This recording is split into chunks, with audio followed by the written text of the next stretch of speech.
महापुरख बाबा जी जसविंदर सिंह बालियां वाली, जिन्होंने कीर्तन राही सारा कुछ आप जी नूं दस ही दिता। बहुत सोहणे बचन सुनाए ने।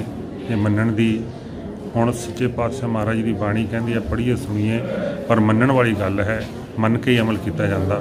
सच्चे पातशाह के चरणों में अरदास बेनती करते हैं, महापुरखों के सिर पर मेहर भरे हाथ रखण, अगे वास्ते इस तरह पंथ की सेवा करने का बल बख्शण। वाहिगुरू जी का खालसा, वाहिगुरू जी की फतेह। दाता केड़ियां रंगां दे विच खेड़दा, मैं की जाना तेरी सार नूं। दाता केड़ियां रंगां दे विच खेड़दा, मैं की जाना तेरी सार नूं।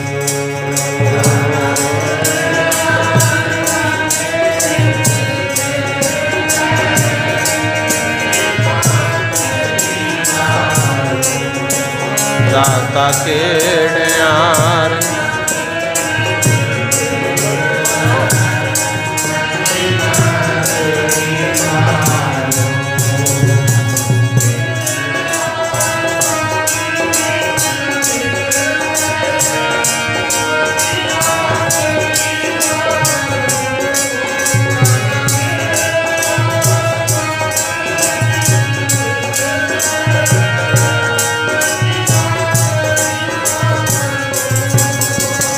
दाता केड़ियां रंगां दे विच खेड़दा, मैं की जाना तेरी सार नूं।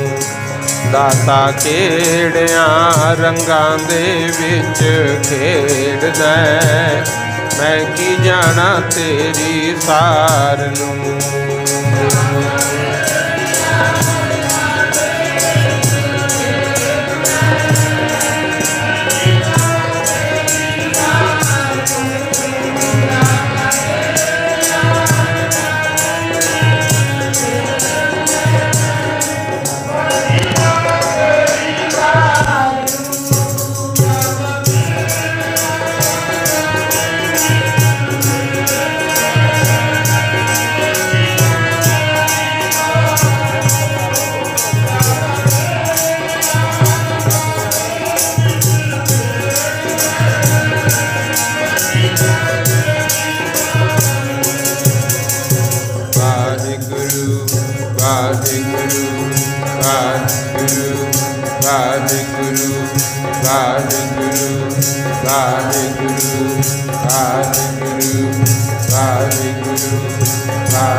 सतगुर प्यारे मेरी बिगड़ी सवार दे।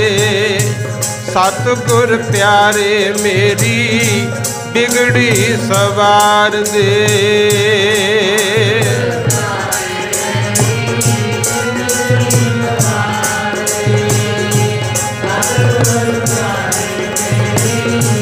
बिगड़ी सवार दे।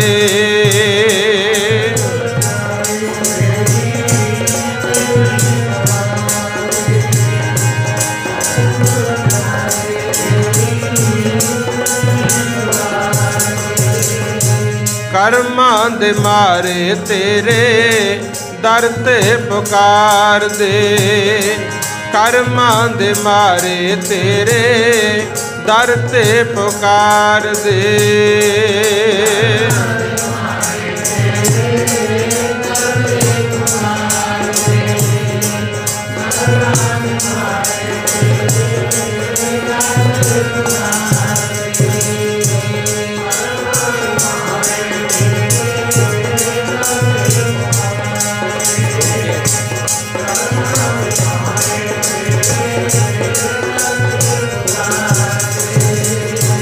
तेरे हथ डोर साइयां साडा कोई जोर ना। तेरे हथ डोर साइयां साडा कोई जोर ना।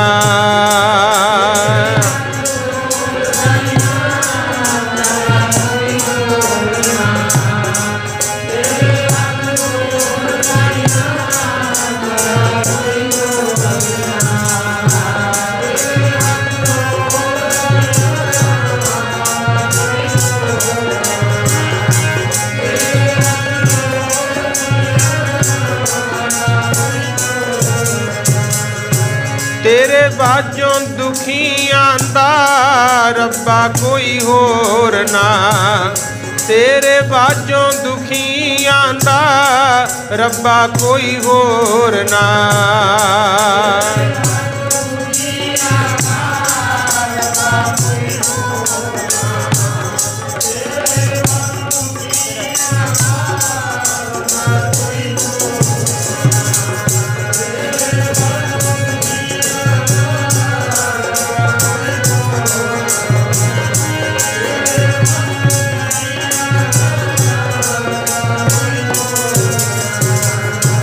तेरे हथ बेड़ी दाता तेरे हथ बेड़ी।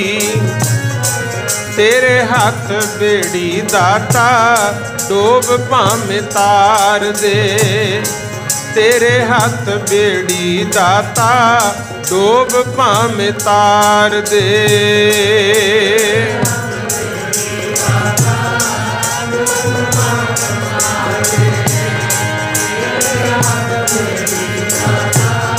डोब भावें तार दे।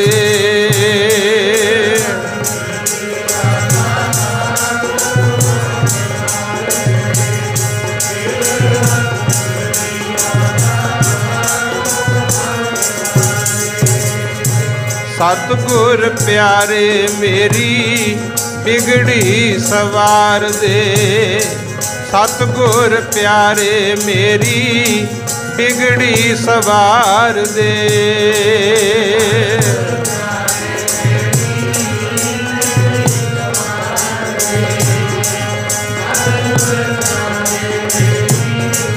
बिगड़ी सवार दे।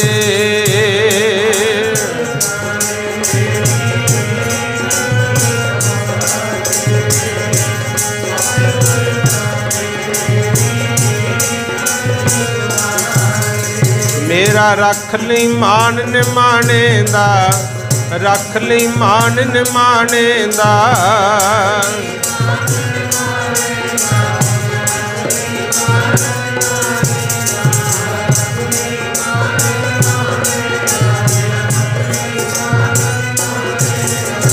तके आया आसरा तेरा रख लई मान निमाणे दा। रख लई मान निमाणे दा।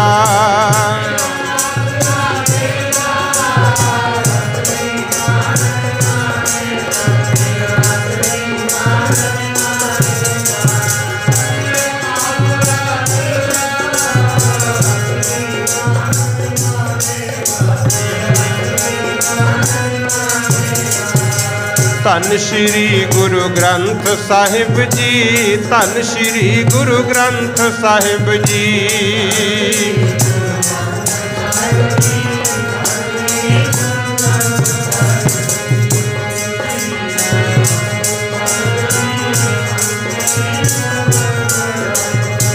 ਧੰਨ ਸ਼੍ਰੀ ਗੁਰੂ ਗ੍ਰੰਥ ਸਾਹਿਬ ਜੀ, ਧੰਨ ਸ਼੍ਰੀ ਗੁਰੂ ਗ੍ਰੰਥ ਸਾਹਿਬ ਜੀ।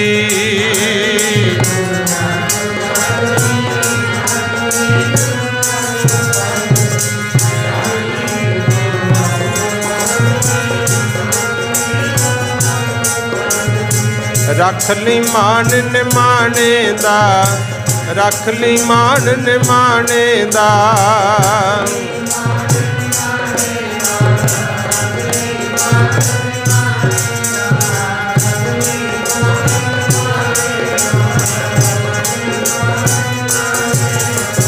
ਸਗਲ ਦੁਆਰ ਕੋ ਛਾੜ ਕੇ,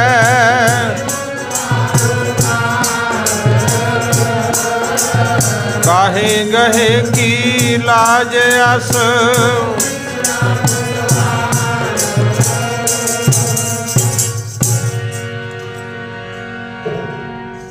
ਪਰਮ ਸਨਮਾਨਯੋਗ ਜੁਗੋ ਜੁਗ ਅਟਲ ਸ਼੍ਰੀ ਗੁਰੂ ਗ੍ਰੰਥ ਸਾਹਿਬ ਪਾਤਸ਼ਾਹ ਦੀ ਪਾਵਨ ਔਰ ਪਵਿੱਤਰ ਹਜ਼ੂਰੀ ਵਿੱਚ ਜਿੰਨੀ ਵੀ ਸੰਗਤ ਬੈਠ ਕਰਕੇ ਹਾਜ਼ਰੀ ਭਰ ਰਹੇ ਹੋ, ਆਓ ਸਭ ਤੋਂ ਪਹਿਲਾਂ ਸਤਿਗੁਰੂ ਜੀ ਦੀ ਬਖਸ਼ਿਸ਼ ਦੁਹਰਾਈਏ। ਜਿੱਥੋਂ ਤੱਕ ਵੀ ਆਵਾਜ਼ ਪਹੁੰਚਦੀ ਹੈ, ਸਭ ਮਾਈ ਭਾਈ ਦੋਵੇਂ ਹੱਥ ਜੋੜ ਕੇ ਗੁਰੂ ਗ੍ਰੰਥ ਸਾਹਿਬ ਜੀ ਨੂੰ ਸੀਸ ਝੁਕਾ ਕੇ ਆਪਣੀ ਰਸਨਾ ਸਫਲ ਕਰੋ। ਬੁਲੰਦ ਆਵਾਜ਼ ਵਿੱਚ ਆਖੋ ਜੀ, ਵਾਹਿਗੁਰੂ ਜੀ ਕਾ ਖਾਲਸਾ, ਵਾਹਿਗੁਰੂ ਜੀ ਕੀ ਫਤਿਹ। ਲੁਧਿਆਣਾ ਜ਼ਿਲ੍ਹੇ ਦਾ ਨਗਰ ਸਰਾਭਾ ਧੰਨ ਗੁਰੂ ਗ੍ਰੰਥ ਸਾਹਿਬ ਪਾਤਸ਼ਾਹ ਦੀ ਪਾਵਨ ਗੋਦ ਵਿੱਚ ਆਪਾਂ ਸਾਰੇ ਦੂਰੋਂ ਨੇੜਿਓਂ ਚੱਲ ਕੇ ਹਾਜ਼ਰੀ ਭਰਨ ਲਈ ਪਹੁੰਚੇ ਹਾਂ। ਜਿਹੜਾ ਇਤਿਹਾਸ ਸੁਣਾਇਆ ਜਾਂਦਾ ਹੈ ਜਾਂ ਪੜ੍ਹਾਇਆ ਜਾਂਦਾ ਹੈ, ਗੁਰੂ ਸਾਹਿਬਾਨ ਸੰਤ ਮਹਾਂਪੁਰਖਾਂ ਦੇ ਜੀਵਨ ਜੋ ਆਪਾਂ ਪੜ੍ਹਦੇ ਸੁਣਦੇ ਆ ਨਾ, ਇਹ ਸਾਡੇ ਜੀਵਨ ਨੂੰ ਉੱਚਾ ਚੁੱਕਦੇ ਹੈ। ਮਹਾਂਪੁਰਖਾਂ ਦੀਆਂ ਜੀਵਨੀਆਂ ਪੜ੍ਹ ਕੇ ਦੇਸ਼ ਭਗਤ, ਸ਼ਹੀਦ, ਗੁਰੂ ਸਾਹਿਬਾਨ, ਸੰਤ ਮਹਾਂਪੁਰਖ ਜਿੰਨੇ ਵੀ ਹੋਏ, ਉਹਨਾਂ ਦਾ ਜੀਵਨ ਪੜ੍ਹ ਕੇ ਪਤਾ ਲੱਗਦਾ ਹੈ ਵੀ ਮਨਾ ਉਹਨਾਂ ਤੇ ਵੀ ਦੁੱਖ ਸੁੱਖ ਬਹੁਤ ਆਏ। ਉਹਨਾਂ ਮਹਾਂਪੁਰਖਾਂ ਦਾ, ਗੁਰੂਆਂ ਦਾ, ਭਗਤਾਂ ਦਾ ਵੀ ਵਿਰੋਧ ਹੋਇਆ। ਪਰਿਵਾਰਾਂ ਵਿੱਚ ਲੜਾਈ ਝਗੜੇ, ਕਸ਼ਟ ਕਲੇਸ਼ ਉਹਨਾਂ ਦੇ ਵੀ ਰਹੇ ਨੇ। ਪਰ ਅੱਜ ਉਹਨਾਂ ਨੂੰ ਜੇ ਸਿਰ ਝੁਕਦਾ, ਉਹ ਤਾਂ ਝੁਕਦਾ ਹੈ ਕਿਉਂਕਿ ਸਭ ਕੁਝ ਹੁੰਦਿਆਂ ਹੋਇਆਂ ਉਹਨਾਂ ਨੇ ਜ਼ਿੰਦਗੀ ਦੇ ਮਨੋਰਥ ਨੂੰ ਸਮਝਿਆ ਵੀ ਅਸੀਂ ਕਰਨ ਕੀ ਆਏ ਹਾਂ ਸੰਸਾਰ ਵਿੱਚ। ਆਪਣੇ 'ਚ ਫਰਕ ਕੀ ਹੈ?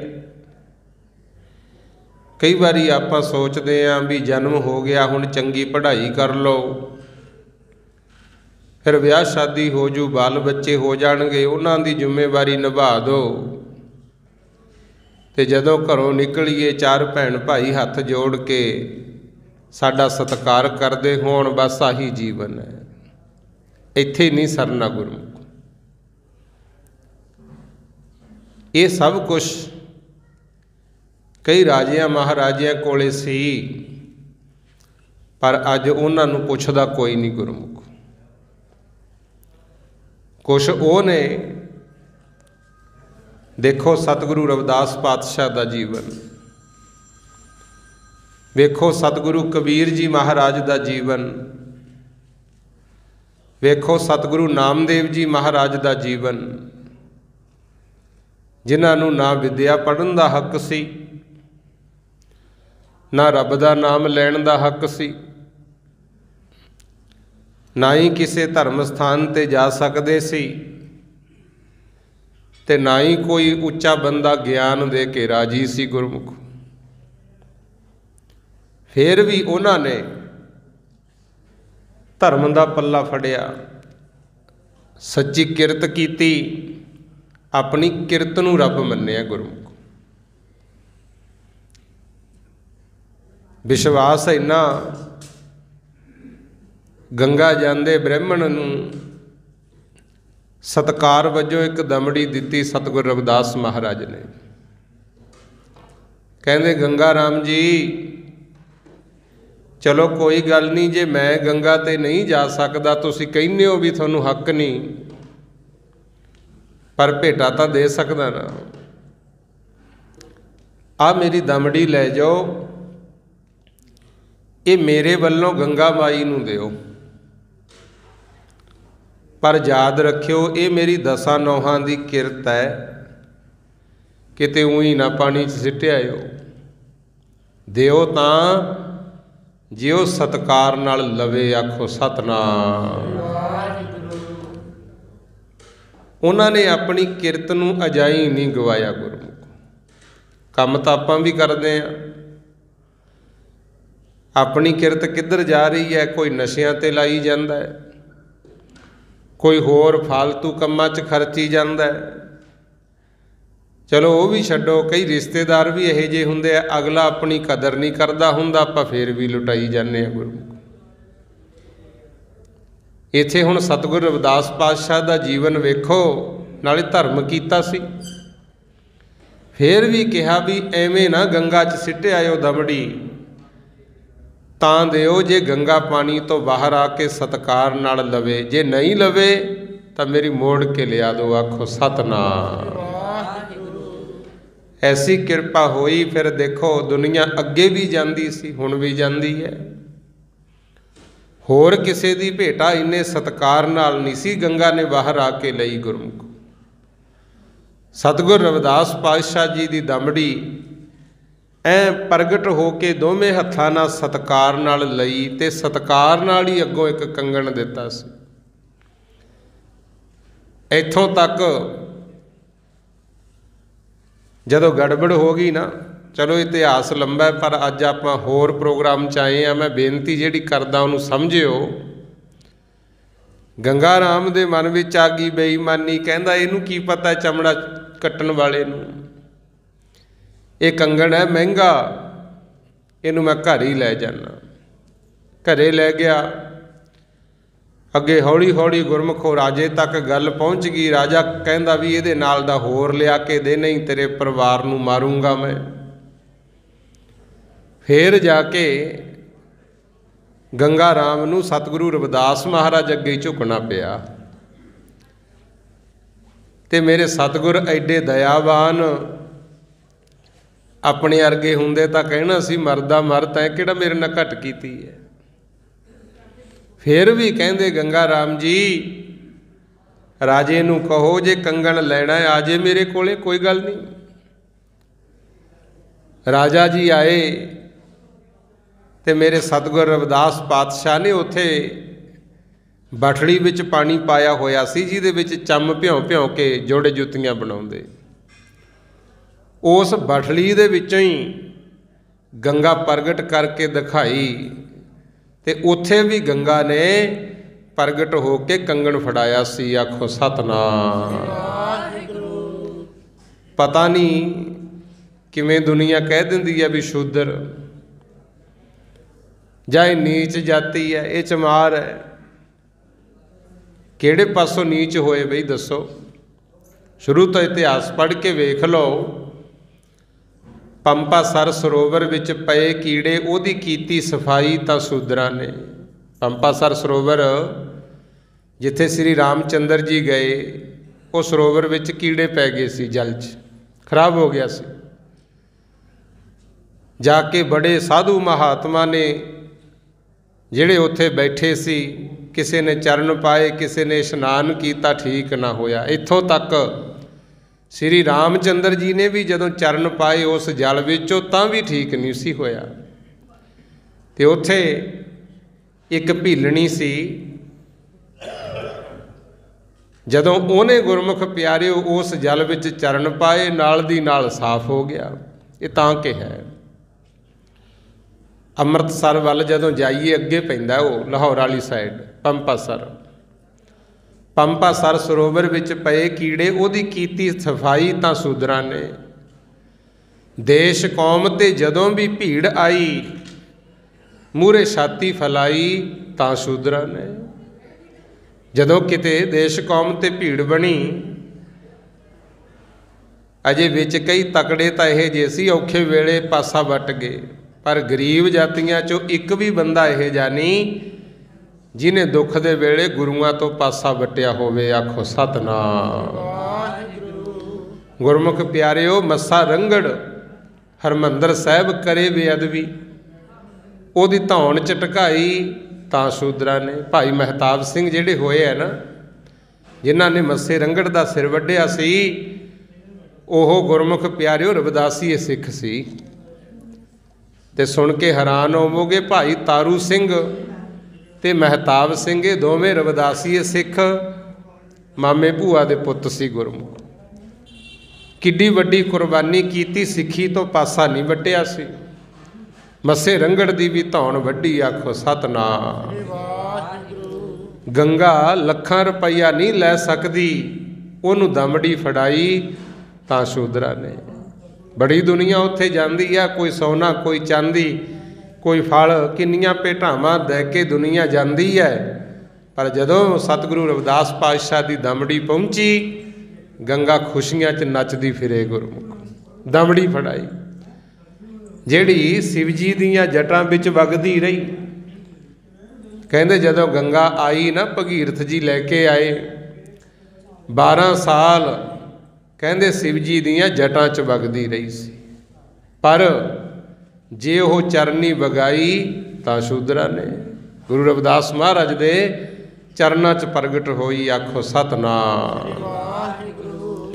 ਗੁਰਮੁਖ ਪਿਆਰਿਓ, ਗੁਰੂ ਗੋਬਿੰਦ ਸਿੰਘ ਨੇ ਬੰਦੂਕ ਦੀ ਪਰਖ ਕੀਤੀ। ਜਦੋਂ ਆ ਜਾਂਦੇ ਹੋ ਨਾ ਤਖਤ ਸ੍ਰੀ ਦਮਦਮਾ ਸਾਹਿਬ, ਉਦੋਂ ਗੁਰਮੁਖ ਪਿਆਰਿਓ ਇੱਕ ਮਿਸਤਰੀ ਨੇ ਬੰਦੂਕ ਭੇਟਾ ਕੀਤੀ ਸੀ।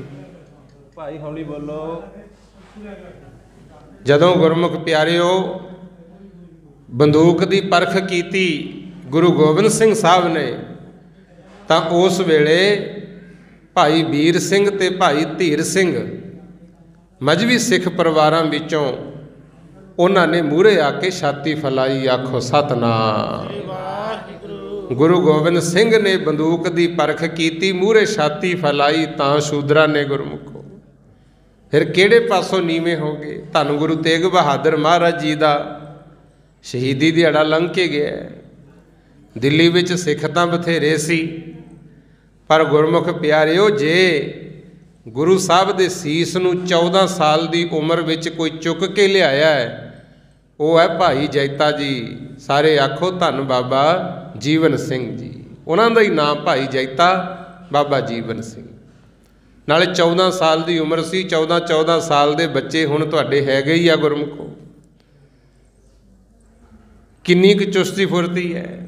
ਮੱਚਦੀ ਅੱਗ ਤੇ ਦਿੱਲੀ ਤੋਂ ਅਨੰਦਪੁਰ ਸਾਹਿਬ ਤੱਕ ਪੈਦਲ ਆਉਣਾ। ਗੁਰੂ ਗੋਬਿੰਦ ਸਿੰਘ ਮਹਾਰਾਜ ਜੀ ਦੇ ਪਿਤਾ ਗੁਰੂ ਤੇਗ ਬਹਾਦਰ ਜੀ ਦਾ ਸੀਸ ਬਿਨਾਂ ਧੜ ਤੋਂ ਕੱਟਿਆ ਹੋਇਆ ਐ ਛਾਤੀ ਨਾਲ ਲਾ ਕੇ ਲਿਆਏ ਸੀ। ਆਖੋ ਸਤਿਨਾਮ। ਕਿੱਡੀਆਂ ਵੱਡੀਆਂ ਕੁਰਬਾਨੀਆਂ। ਤੇ ਆਪਾਂ ਨੂੰ ਵੀ ਚਾਹੀਦਾ ਭਾਈ, ਆਪਣੇ ਵੱਡੇ ਵਡੇਰਿਆਂ ਦੀਆਂ ਕੁਰਬਾਨੀਆਂ ਨੂੰ ਅਜਾਈਂ ਨਾ ਗਵਾਓ। ਅੱਗੇ ਵਿਦਿਆ ਪੜ੍ਹਨ ਦਾ ਹੱਕ ਨਹੀਂ ਸੀ, ਸਤਿਗੁਰੂ ਰਵਿਦਾਸ ਮਹਾਰਾਜ ਜੀ ਨੇ ਵਿਦਿਆ ਪੜ੍ਹਨ ਦਾ ਹੱਕ ਲੈ ਕੇ ਦਿੱਤਾ ਹੈ। ਤੇ ਅੱਜ ਘਰਾਂ ਦੇ ਮਾਲਕ ਬਣੇ ਬੈਠੇ ਹੋ, ਯਾਦ ਰੱਖਿਆ ਕਰੋ ਡਾਕਟਰ ਬਾਬਾ ਸਾਹਿਬ ਭੀਮ ਰਾਓ ਅੰਬੇਦਕਰ ਸਾਹਿਬ ਨੂੰ, ਜਿਨ੍ਹਾਂ ਨੇ ਗੁਰਮੁਖ ਪਿਆਰਿਓ ਸੰਵਿਧਾਨ ਲਿਖਿਆ। ਕੋਈ ਮਾੜੀ ਮੋਟੀ ਗੱਲ ਨਹੀਂ ਹੈ। ਦੇਖੋ, ਲਿਖਤ ਵਿੱਚ ਬਹੁਤ ਫਰਕ ਹੁੰਦਾ ਹੈ। ਮੰਨੂ ਰਿਸ਼ੀ ਹੋਇਆ ਹੈ, ਉਹਨੇ ਸਿਮਰਤੀਆਂ ਲਿਖੀਆਂ, ਦੁਨੀਆ 'ਚ ਫੁੱਟ ਪਾਤੀ, ਵੰਡ ਪਾਤੀ, ਸਾਨੂੰ ਗੁਲਾਮੀ ਵੱਲ ਧੱਕਿਆ। ਗੁਰਮੁਖ ਪਿਆਰਿਓ, ਲਿਖਤ ਉਹਨੇ ਵੀ ਕੀਤੀ ਤੇ ਲਿਖਤ ਬਾਬਾ ਸਾਹਿਬ ਡਾਕਟਰ ਭੀਮ ਰਾਓ ਅੰਬੇਡਕਰ ਸਾਹਿਬ ਨੇ ਵੀ ਕੀਤੀ। ਕਈ ਸਾਲਾਂ ਦੀ ਗੁਲਾਮੀ ਨੂੰ ਸਾਡੇ ਗਲਾਂ 'ਚੋਂ ਲਾ ਕੇ ਪਰੇ ਛਿੱਟਤਾ। ਆਖੋ ਸਤਿਨਾਮ। ਆ ਜਿਹੜੇ ਅੱਜ ਘਰ ਖਰੀਦ ਕੇ ਆਪੋ ਆਪਣੇ ਨਾਂ ਕਰਾਉਂਦੇ ਹੋ ਨਾ, ਘਰਾਂ ਦੀਆਂ ਛੱਤਾਂ ਹੇਠਾਂ ਬੈਠੇ ਹੋ, ਇਹ ਬਾਬਾ ਸਾਹਿਬ ਡਾਕਟਰ ਭੀਮ ਰਾਓ ਅੰਬੇਡਕਰ ਸਾਹਿਬ ਦੀ ਦੇਣ ਹੈ। ਪਹਿਲਾਂ ਘਰ ਨਹੀਂ ਸੀ ਖਰੀਦ ਸਕਦੇ, ਗਰੀਬ ਲੋਕ ਬਾਹਰ ਝੌਂਪੜੀਆਂ ਪਾ ਪਾ ਕੇ ਰਹਿੰਦੇ ਸੀ ਗੁਰਮੁਖ। ਸੋ ਬਹੁਤ ਵੱਡੀਆਂ ਕੁਰਬਾਨੀਆਂ, ਦੁੱਖ ਸੁੱਖ ਝੱਲ ਕੇ ਸੰਵਿਧਾਨ ਲਿਖਿਆ, ਕਾਨੂੰਨ ਬਣਾਇਆ, ਸਾਨੂੰ ਸੁੱਖ ਸਹੂਲਤਾਂ ਦਿੱਤੀਆਂ। ਅੱਗੇ ਤਾਂ ਵਿੱਦਿਆ ਪੜ੍ਹਨ ਨਹੀਂ ਸੀ ਦਿੰਦੇ, ਧਰਮ ਸਥਾਨਾਂ 'ਤੇ ਵੜਨ ਨਹੀਂ ਸੀ ਦਿੰਦੇ, ਤੇ ਅੱਜ ਕਿੰਨੇ ਗਰੀਬ ਜਨਤਾ ਵਿੱਚੋਂ ਵੀਰ ਕੋਈ ਮਾਸਟਰ ਬਣਿਆ, ਬੱਚੀਆਂ ਵੀ ਮਾਸਟਰ ਬਣੀਆਂ, ਕੋਈ ਡਾਕਟਰ ਬਣਿਆ, ਕੋਈ ਜੱਜ, ਕੋਈ ਵਕੀਲ, ਤੇ ਕਿੰਨੇ ਗੁਰਮੁਖ ਪਿਆਰਿਓ ਗੁਰੂ ਘਰਾਂ ਦੇ ਵਜ਼ੀਰ ਬੈਠੇ ਆ। ਆਖੋ ਸਤਿਨਾਮ। ਇਹ ਸਤਿਗੁਰੂ ਜੀ ਨੇ ਜਿਹੜੀਆਂ ਕੁਰਬਾਨੀਆਂ ਕੀਤੀਆਂ, ਸਾਨੂੰ ਅਣਖ ਇੱਜ਼ਤ ਦੀ ਖਾਤਰ ਆਵਾਜ਼ ਉਠਾਉਣੀ, ਲੜਨਾ ਸਿਖਾਇਆ। ਆਪਾਂ ਨੂੰ ਵੀ ਗੁਰੂ ਸਾਹਿਬ ਦੇ ਕੀਤੇ ਪਰ ਉਪਕਾਰ ਭੁੱਲਣੇ ਨਹੀਂ ਚਾਹੀਦੇ। ਯਾਦ ਰੱਖਿਆ ਕਰੋ, ਗੁਰੂ ਰਵਿਦਾਸ ਮਹਾਰਾਜ 1376 ਈਸਵੀ ਦੇ ਵਿੱਚ ਆਏ ਗੁਰਮੁਖ। ਉਦੋਂ ਗਰੀਬ ਜਾਤੀਆਂ ਦੇ ਵਿੱਚੋਂ ਰੱਬ ਦਾ ਨਾਮ ਲੈਣਾ ਬਹੁਤ ਵੱਡੀ ਗੱਲ ਸੀ। ਜੇ ਕੋਈ ਨਾਮ ਜਪਦਾ ਉਹਦੇ ਜੀਅ ਵੀ ਕੱਟ ਦਿੰਦੇ, ਜੇ ਕੋਈ ਰੱਬ ਦਾ ਨਾਮ ਸੁਣ ਲੈਂਦਾ ਉਹਦੇ ਕੰਨਾਂ 'ਚ ਹੀ ਸਿੱਕਾ ਢਾਲ ਦਿੰਦੇ ਸੀ। ਇਹੋ ਜਿਹੇ ਹਾਲਾਤ ਸੀ ਗੁਰਮੁਖ ਪਿਆਰਿਓ, ਪਰ ਉਹਨਾਂ ਨੇ ਐਸੇ ਪੂਰਨੇ ਪਾਏ, ਐਸਾ ਇੱਕ ਰਾਹ ਬਣਾਇਆ। ਅੱਜ ਗੁਰਮੁਖ ਪਿਆਰਿਓ ਮਾਲਕ ਬਣ ਗਏ, ਮਾਲਕ ਤੁਸੀਂ। ਉਹਨਾਂ ਦੇ ਬਚਨਾਂ ਨੂੰ ਵੀ ਭੁੱਲਣਾ ਨਹੀਂ ਚਾਹੀਦਾ। ਆਓ, ਸਤਿਗੁਰ ਰਵਿਦਾਸ ਮਹਾਰਾਜ ਜੀ ਨੇ ਸਾਨੂੰ ਨਾਮ ਜਪਣ ਵੱਲ, ਸੱਚੀ ਕਿਰਤ ਕਰਨ ਵੱਲ ਪ੍ਰੇਰਿਤ ਕੀਤਾ ਹੈ। ਜਦੋਂ ਧੰਨ ਗੁਰੂ ਗ੍ਰੰਥ ਸਾਹਿਬ ਮਹਾਰਾਜ ਦੀ ਬਾਣੀ ਪੜ੍ਹਦੇ ਹਾਂ, ਬੜੇ ਮਾਣ ਨਾਲ ਕਹਿਣਾ ਪੈਂਦਾ ਹੈ ਕਿ ਔਖੇ ਸਮੇਂ ਵਿੱਚ ਜੇ ਤੁਸੀਂ ਨਾ ਫੜਦੇ ਸਾਡੀ ਬਾਂਹ, ਅਸੀਂ ਰੁਲ ਜਾਣਾ ਸੀ। ਨਾ ਫੜਦੇ ਸਾਡੀ ਬਾਂਹ, ਅਸੀਂ ਰੁਲ ਜਾਣਾ ਸੀ।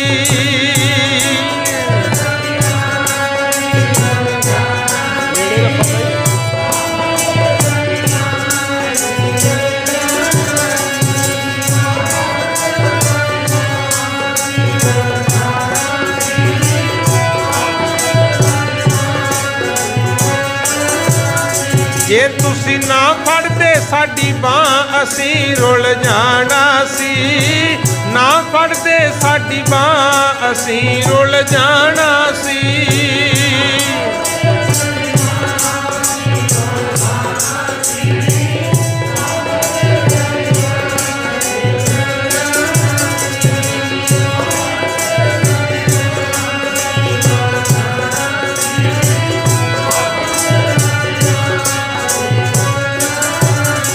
ਸਾਨੂੰ ਕਿਤੇ ਨਾ ਮਿਲਦੀ ਥਾਂ, ਸਾਨੂੰ ਕਿਤੇ ਨਾ ਮਿਲਦੀ ਥਾਂ, ਅਸੀਂ ਰੁਲ ਜਾਣਾ ਸੀ। ਕਿਤੇ ਨਾ ਮਿਲਦੀ ਥਾਂ, ਅਸੀਂ ਰੁਲ ਜਾਣਾ ਸੀ।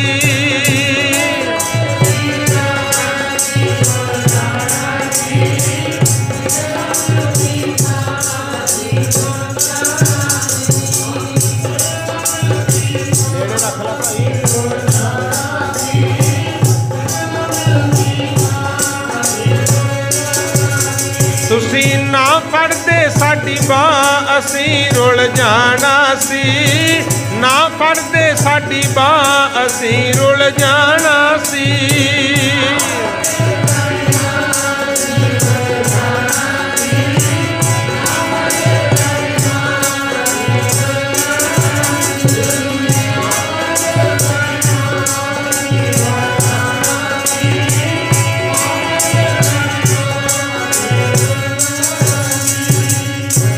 ਜੇ ਸਤਿਗੁਰੂ ਰਵਿਦਾਸ ਮਹਾਰਾਜ ਸਾਡੀ ਬਾਹ ਨਾ ਫੜਦੇ, ਰੁਲ ਜਾਂਦੇ ਆਖੋ ਸਤਿਨਾਮ।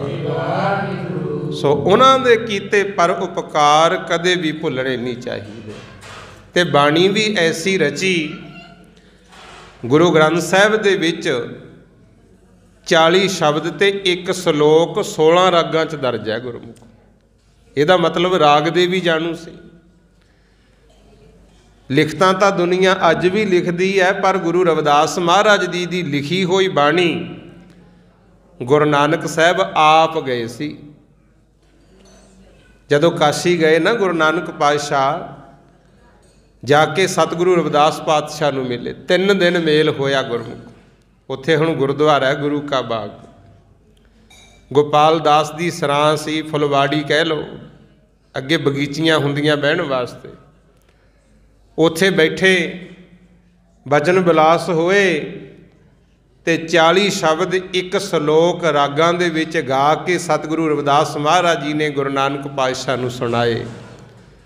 ਤੇ ਗੁਰੂ ਨਾਨਕ ਜੀ ਨੂੰ ਇੰਨੇ ਪਸੰਦ ਆਏ, ਉਹ ਬਾਣੀ ਨਾਲ ਹੀ ਲੈ ਲਈ ਫਿਰ ਪੋਥੀ ਦੇ ਰੂਪ 'ਚ। ਉੱਥੋਂ ਗੁਰੂ ਅੰਗਦ ਦੇਵ ਮਹਾਰਾਜ, ਗੁਰੂ ਅੰਗਦ ਦੇਵ ਤੋਂ ਗੁਰੂ ਅਮਰਦਾਸ ਸਾਹਿਬ ਤੱਕ ਪਹੁੰਚੀ ਬਾਣੀ। ਤੇ ਗੁਰੂ ਅਮਰਦਾਸ ਤੋਂ ਬਾਬਾ ਮੋਹਨ ਜੀ ਕੋਲੇ ਕੁਛ ਟਾਈਮ ਬਾਣੀ ਰਹੀ, ਕਿਉਂਕਿ ਜਿਹੜੇ ਬਾਬਾ ਮੋਹਨ ਜੀ ਸੀ ਉਹਨਾਂ ਨੇ ਨਾ ਇੱਕ ਕੀ ਕੀਤਾ, ਜਦੋਂ ਗੁਰੂ ਅਮਰਦਾਸ ਜੀ ਨੇ ਗੁਰਤਾ ਗੱਦੀ ਗੁਰੂ ਰਾਮਦਾਸ ਜੀ ਨੂੰ ਦਿੱਤੀ, ਰੌਲਾ ਪਾ ਲਿਆ ਸੀ। ਕਹਿੰਦੇ ਪਹਿਲਾਂ ਤਾਂ ਤੁਸੀਂ ਇਹਦਾ ਘਰ-ਬਾਰ ਨਹੀਂ ਦੇਖਿਆ, ਕੁੜੀ ਦਾ ਰਿਸ਼ਤਾ ਕਰਤਾ, ਹੁਣ ਇਹਨੂੰ ਗੁਰੂ ਬਣਾ ਕੇ ਸਾਡੇ ਸਿਰ ਤੇ ਬਹਾ ਰਹੇ ਹੋ, ਅਸੀਂ ਨਹੀਂ ਕਦਰ ਕਰਨੀ। ਨਾ ਮੈਂ ਦੇਵਾਂ ਬਾਣੀ। ਬਾਬੇ ਮੋਹਨ ਕੋਲੇ ਰਹੀ ਕੁਛ ਟਾਈਮ ਬਾਣੀ। ਫਿਰ ਗੁਰੂ ਅਰਜਨ ਦੇਵ ਮਹਾਰਾਜ ਪੰਚਮ ਪਾਤਸ਼ਾਹ ਅੰਮ੍ਰਿਤਸਰ ਤੋਂ ਚੱਲ ਕੇ ਗਏ ਪੈਦਲ ਗੋਇੰਦਵਾਲ ਸਾਹਿਬ। ਇਤਿਹਾਸ ਲੰਬਾ, ਪਰ ਬੇਨਤੀ ਜਿਹੜੀ ਕਰਦਾ ਉਹ ਸਮਝ ਲਿਓ। ਫਿਰ ਬਾਬਾ ਮੋਹਨ ਜੀ ਨੂੰ ਪਹਿਲਾਂ ਖੁਸ਼ ਕੀਤਾ ਜਾ ਕੇ, ਤਾਂ ਬਾਣੀ ਪਾਲਕੀ ਵਿੱਚ ਰੱਖ ਕੇ ਅੰਮ੍ਰਿਤਸਰ ਲਿਆਏ ਸੀ।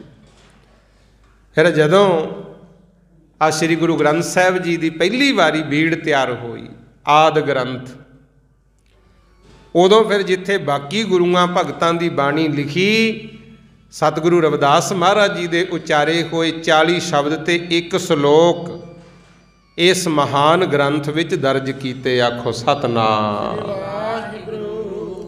ਤੇ ਅੱਜ ਜਦੋਂ ਗੁਰਬਾਣੀ ਪੜ੍ਹਦੇ ਆ ਨਾ, ਹੈਰਾਨੀ ਹੋ ਜਾਂਦੀ ਹੈ ਵੀ ਨਾ ਤਾਂ ਕਿਸੇ ਸਕੂਲ ਕਾਲਜ ਵਿੱਚ ਪੜ੍ਹੇ, ਮਰੇ ਪਸ਼ੂ ਢੋਂਦੇ ਰਹੇ, ਚਮੜੇ ਦਾ ਕੰਮ ਕਰਦੇ ਰਹੇ, ਫਿਰ ਵੀ ਐਸਾ ਗਿਆਨ। ਇਹਦਾ ਮਤਲਬ ਇਹ ਹੋ ਗਿਆ ਵੀ ਗਿਆਨ ਪਰਮਾਤਮਾ ਦਾ ਦਿੱਤਾ ਮਿਲਦਾ ਹੈ। ਕਈ ਕਹਿੰਦੇ ਆ ਕਿ ਵੀ ਯਾਦਦਾਸ਼ਤ ਕਿਵੇਂ ਵਧੂ, ਸਾਡੇ ਤਾਂ ਗੱਲ ਯਾਦ ਨਹੀਂ ਰਹਿੰਦੀ। ਸਭ ਤੋਂ ਵੱਡੀ ਯਾਦਦਾਸ਼ਤ ਦੀ ਦਵਾਈ ਹੈ, ਨੋਟ ਕਰ ਲਿਓ, ਉਹ ਹੈ ਇਕਾਗਰਤਾ ਗੁਰਮੁਖ। ਜੇ ਤੁਹਾਡਾ ਮਨ ਖਿੰਡਿਆ ਪਿਆ ਨਾ, ਕੋਈ ਕਿੱਧਰ ਖਿਆਲ ਜਾਂਦੇ ਆ, ਫਿਰ ਕਹੀ ਹੋਈ ਗੱਲ ਯਾਦ ਨਹੀਂ ਰਹਿੰਦੀ। ਹੁਣ ਇੱਥੇ ਹੀ ਲਾ ਲਓ, ਕੀਰਤਨ ਹੋ ਰਿਹਾ, ਜਿਹੜੇ ਤਾਂ ਨੇਤਰ ਬੰਦ ਕਰਕੇ ਧਿਆਨ ਨਾਲ ਸੁਣਦੇ ਆ, ਉਹਨਾਂ ਨੂੰ ਤਾਂ ਰਹਿ ਜੂ ਯਾਦ। ਹੁਣ ਦਾਸ ਕੋਈ ਗੱਲ ਸੁਣਾਵੇ, ਉਧਰੋਂ ਕੋਈ ਹੋਰ ਗੱਲ ਹੋ ਜੇ, ਆਪਣਾ ਖਿਆਲ ਉਧਰ ਵਗ ਜੇ, ਤੇ ਆਪਾਂ ਕੀ ਕਹਾਂਗੇ, ਮੈਨੂੰ ਪਤਾ ਨਹੀਂ ਲੱਗਿਆ। ਇਹਦਾ ਮਤਲਬ ਮਨ ਨਹੀਂ ਇੱਥੇ ਰਿਹਾ। ਸੋ ਜੇ ਯਾਦਦਾਸ਼ਤ ਵਧਾਉਣੀ ਹੈ, ਇੱਕ ਤਾਂ ਜਿਹੜੀਆਂ ਕਦੇ ਉਹਦੀ ਸੁਣ ਲਈ, ਕਦੇ ਉਹਦੀ ਸੁਣ ਲਈ, ਬੇਲੋੜਾ ਲੋੜ ਚੱਕੀ ਫਿਰਦੇ ਹੋ ਨਾ, ਇਹਨੂੰ ਛੱਡੋ ਗੁਰਮੁਖ। ਕੁਛ ਮਾਈਆਂ ਕੁਛ ਭਾਈ ਇੱਦਾਂ ਦੇ ਵੇਖੇ ਨੇ ਜਿਨ੍ਹਾਂ ਨੂੰ ਆਪਣਾ ਜਾਂ ਆਪਣੇ ਪਰਿਵਾਰ ਦਾ ਕੱਖ ਨਹੀਂ ਪਤਾ, ਹੋਰਾਂ ਦਾ ਬਥੇਰਾ ਪਤਾ ਗੁਰਮੁਖ। ਚੁਗਲੀ ਚੱਪੇ ਵਾਲਿਆਂ ਦਾ ਕੰਮ ਇਹੀ ਹੁੰਦਾ। ਕੀ ਕੱਢਾਂਗੇ ਗੁਰਮੁਖੋ? ਹੋਰਾਂ ਦੀ ਛੱਡ, ਆਪਣਾ ਆਪ ਸੰਭਾਲ, ਗੱਠੜੀ ਆਪਣੀ ਸੰਭਾਲ, ਤੈਨੂੰ ਹੋਰ ਨਾਲ ਕੀ। ਧਿਆਨ ਦੇਣਾ ਜੋ ਬੇਨਤੀ ਕਰ ਰਹੇ ਆ। ਸਿਮਰਨ ਕਰਦੇ ਸੀ ਅਕਾਲ ਪੁਰਖ ਦਾ, ਸੱਚੀ ਕਿਰਤ ਕਰਦੇ ਸੀ, ਤੇ ਅੰਦਰੋਂ ਗਿਆਨ ਇਹੋ ਜਿਹਾ ਫੁੱਟਿਆ ਜਿਹੜਾ ਪੜ੍ਹ ਸੁਣ ਕੇ ਹੈਰਾਨ ਹੀ ਹੋ ਜਾਈਦਾ। ਆਪਾਂ ਨੂੰ ਸਮਝਾਉਣ ਵਾਸਤੇ ਗੁਰੂ ਗ੍ਰੰਥ ਸਾਹਿਬ ਵਿੱਚ ਇੱਕ ਸ਼ਬਦ ਲਿਖਿਆ ਹੈ 486 ਅੰਗ ਦੇ ਉੱਤੇ। ਆਮ ਕਿਤਾਬਾਂ ਦੇ ਪੰਨੇ ਕਹੀਦਾ, ਗੁਰੂ ਗ੍ਰੰਥ ਸਾਹਿਬ ਦੇ ਅੰਗ ਕਹੀਦਾ, ਕਿਉਂਕਿ ਪ੍ਰਗਟ ਗੁਰਾਂ ਕੀ ਦੇਹ ਮੰਨਦੇ ਆਪਾਂ। 486 अंग दे उपर एक शब्द लिखिया है, आसा बाणी श्री रविदास जीओ की। राग आसा है। इन्ना सत्कार दिता श्री रविदास जीओ की बाणी कह के लिखिया गुरु अर्जन देव जी ने। महाराज कहते ने एक ओंकार सतगुर प्रसाद। कहते परमेश्वर एक है, हरेक चाहुंदा मेरा मिलाप हो जे, पर जे मिलना चाहुंदे हो भाई तां सच्चा गुरु धारण करो। परमात्मा सामने भी आ जाए ना, सानू गुरु बिना पता नहीं लगना भी ये परमात्मा है। आखो सतनाम। ताही गुरु की कदर की। गुर बिन घोर अंधार, गुरु बिन समझ ना आवे। महाराज तो इत्थों तक कह गए, कुंभे बद्धा जल रहा, जल बिन कुंभ ना होए, ज्ञान का बद्धा मन रहा, ते गुर बिन ज्ञान ना होए। जे कहते तेरे पल्ले ज्ञान है तां मन भी टिकिया रहूगा, जे ज्ञान ही है नहीं फिर मन नहीं टिकना। ते ज्ञान गुरु तो बिना नहीं मिलना गुरमुख। ते सतगुरु सच्चे पातशाह फिर कहते ने परमेश्वर मिल सकता है, पर जे तेरे ते सच्चे गुरु की किरपा होवे। एक ओंकार सतगुर प्रसाद, ये जदों भी आवे इहदा भाव यही लेना है। सारे गुरु ग्रंथ साहिब विच 522 वारी आया है एक ओंकार सतगुर प्रसाद। इदों बाद फिर गुरु रविदास महाराज जी के बचन लिखे। पातशाह कहते मिर्ग मीन भरंग पतंग कुंचर एक दोख विनाश। ये आपां नूं समझाया, कहते बंदिया हिरन वल देखिया कर, मच्छी वल देख लिया कर, भौरे वल देख लिया कर, भमक्कड़ वल देख लिया कर, हाथी वल देख लिया कर। 5 चीज़ां का जिक्र किया ते समझाया कि है इन्हां विच एक एक औगण है वड्डा। वो औगण की है? घंडा हेड़े का नाद जदों वजदा है, हिरन जां मिर्ग उधर नूं भजदे है। घंडा हेड़ा की हुंदा? अगे ना शिकारी अद्धा घड़ा वड्ड के उहदे उत्ते खल मड़ लैंदे, विचों दी मोरी करके विच रस्सी जां वड्डा सारा धागा वट के विच पाउंदे गुरमुख दे, ते एकदम जोर नाल उहनूं खिੱਚਦੇ। ਜਿਹੜੀ ਉਹਦੇ ਵਿੱਚੋਂ आवाज़ पैदा हुंदी सी ਉਹਨੂੰ सुन के हिरन जां मिर्ग उधर ਨੂੰ ਭੱਜਦੇ ਸੀ। ਉਹਨੂੰ ਕਹਿੰਦੇ ਸੀ ਘੰਡਾ ਹੇੜਾ ਨਾਦ। ਤੇ सतगुर रविदास महाराज ਕਹਿੰਦੇ हिरन जां मिर्ग ਕੱਲੀ ਉਹ आवाज़ करके मारिया ਜਾਂਦਾ ਸੀ, फस ਜਾਂਦਾ ਸੀ ਜਾ ਕੇ शिकारी ਦੇ जाल ਵਿੱਚ। ਉਹ ਕੱਲੀ आवाज़ करके मारिया ਜਾਂਦਾ ਸੀ, ਫੜਿਆ ਜਾਂਦਾ ਸੀ। ਤੇ ਜਿਹੜੀ मच्छी है, मच्छी जीव दे स्वाद करके मारी जाती है। आखो सतनाम। शिकारी कुंडी दे उत्ते आटा ला के जदों सिੱਟਦੇ आ कुंडी ते ਉਹ फड़न आ जाती है। भाव जीव दे स्वाद करके मच्छी पकड़ी जाती, मारी जाती। अगे गल कीती है भरिंग भौरे दी गुरमुखो। जदों भी किते फुੱਲ खिरदा है, भौरा जाके फुੱਲ दे विच बह जाता है, ਉਹਦਾ रस माणदा रहिंदा है। ज्यों ही सूरज छिपदा है, कमल फुੱਲ जां बाकी फुੱਲ समा पा के वो बंद हो जाते हैं, तो भवरा उड़दा नहीं, विच ही बैठा खत्म हो जाता है। वो फिर किहदे करके मारिया गया? सिर्फ जिहड़ी फुੱਲ दी खुशबू सी उहनूं सुंघदा है, भाव कल्ले नक दे दोष करके वो मारिया जाता है। जिहड़ा हिरन है वो कन्ना करके, मच्छी जीव करके, ते जिहड़ा ये भौरा है ये नासां दे स्वाद करके, नक दे स्वाद करके मारिया गया। अगे चौथे नंबर ते जिक्र किया पतंगे दा, भमक्कड़। भमक्कड़ काहदे करके मारिया जाता? जदों किते दीवा बलूगा। हुण लाइटां चलदियां ना, जदों लाइटां चलणगीਆਂ भमक्कड़ उधर नूं भजदे ने, भाव उन्हां नूं अखां नूं रोशनी चंगी लगदी है। वो अखां दे स्वाद करके मारे जाते हैं, मच जाते हैं। ते गुरमुख प्यारिओ पंजवां जिक्र किया हाथी दा। हाथी विच कहंदे काम वासना ज़्यादा हुंदी है, ते हाथी काम वासना करके मारिया जाता है। सतगुर रविदास कहंदे ये पंजे एक एक औगण करके मारे जाते हैं, ਪਰ ਬੰਦਿਆ ਖਿਆਲ ਕਰਿਆ ਕਰ, ਤੇਰੇ ਵਿੱਚ ਤਾਂ ਪੰਜੇ ਹੀ ਪਾਤੇ, ਆਖੋ ਸਤਨਾਮ। ਇਹ ਤਾਂ ਲਿਖਿਆ ਮਿਰਗ ਮੀਨ ਭਰੰਗ ਪਤੰਗ ਕੁੰਚਰ ਏਕ ਦੋਖ ਵਿਨਾਸ਼। ਇੱਕ ਇੱਕ ਔਗਣ ਕਰਕੇ ਇਹ ਪੰਜਾਂ ਦਾ ਨਾਸ਼ ਹੋ ਗਿਆ, ਖਤਮ ਹੋ ਜਾਂਦੇ ਆ, ਤਬਾਹ ਹੋ ਜਾਂਦੇ ਆ। ਪਰ ਪੰਚ ਦੋਖ ਅਸਾਧ ਜਾਮਹਿ ਤਾਂ ਕਿ ਕੇਤਕ ਆਸ। ਕਹਿੰਦੇ ਇਨਸਾਨ ਤੇਰੇ ਵਿੱਚ ਤਾਂ ਪੰਜੇ ਹੀ ਦੋਸ਼ ਨੇ। ਜਿਹੜੀ ਚੀਜ਼ ਸਾਨੂੰ ਕੰਨਾਂ ਨੂੰ ਸੁਣਨ ਨੂੰ ਚੰਗੀ ਲੱਗੇ, ਫਿਰ ਆਪਾਂ ਭੱਜਦੇ ਹਾਂ ਉਧਰ ਨੂੰ ਗੁਰਮੁਖ। ਕਿਸੇ ਪਰਾਏ ਤਨ ਨੂੰ ਜਾਂ ਧਨ ਨੂੰ ਦੇਖ ਕੇ ਅੱਖਾਂ ਕੋਈ ਰੋਕ ਸਕਦਾ ਹੈ ਵੀ ਆਪਾਂ ਨਹੀਂ ਜਾਣਾ, ਨਹੀਂ ਤਾਂ ਭੱਜਦੇ। ਅੱਜ ਕਿੰਨੇ ਦੇਖੋ ਬਲਾਤਕਾਰ ਹੋ ਰਹੇ ਹੈ, ਧੀਆਂ ਦੀ ਬੇਪਤੀ ਹੋ ਰਹੀ ਹੈ, ਇਸੇ ਕਰਕੇ ਹੀ ਹੈ। ਪਹਿਲਾਂ ਅੱਖਾਂ ਦੇਖਦੀਆਂ, ਫੇਰ ਹੀ ਸਰੀਰ ਉਧਰ ਨੂੰ ਵੱਧਦਾ ਗੁਰਮੁਖੋ। ਸਾਨੂੰ ਕੋਈ ਚੀਜ਼ ਸੁੰਘ ਕੇ ਚੰਗੀ ਲੱਗੇ, ਆਪਾਂ ਉਹ ਨਹੀਂ ਪਿੱਛੇ ਹਟਦੇ ਵੀ ਸਾਨੂੰ ਮਿਲਣੀ ਚਾਹੀਦੀ ਹੈ।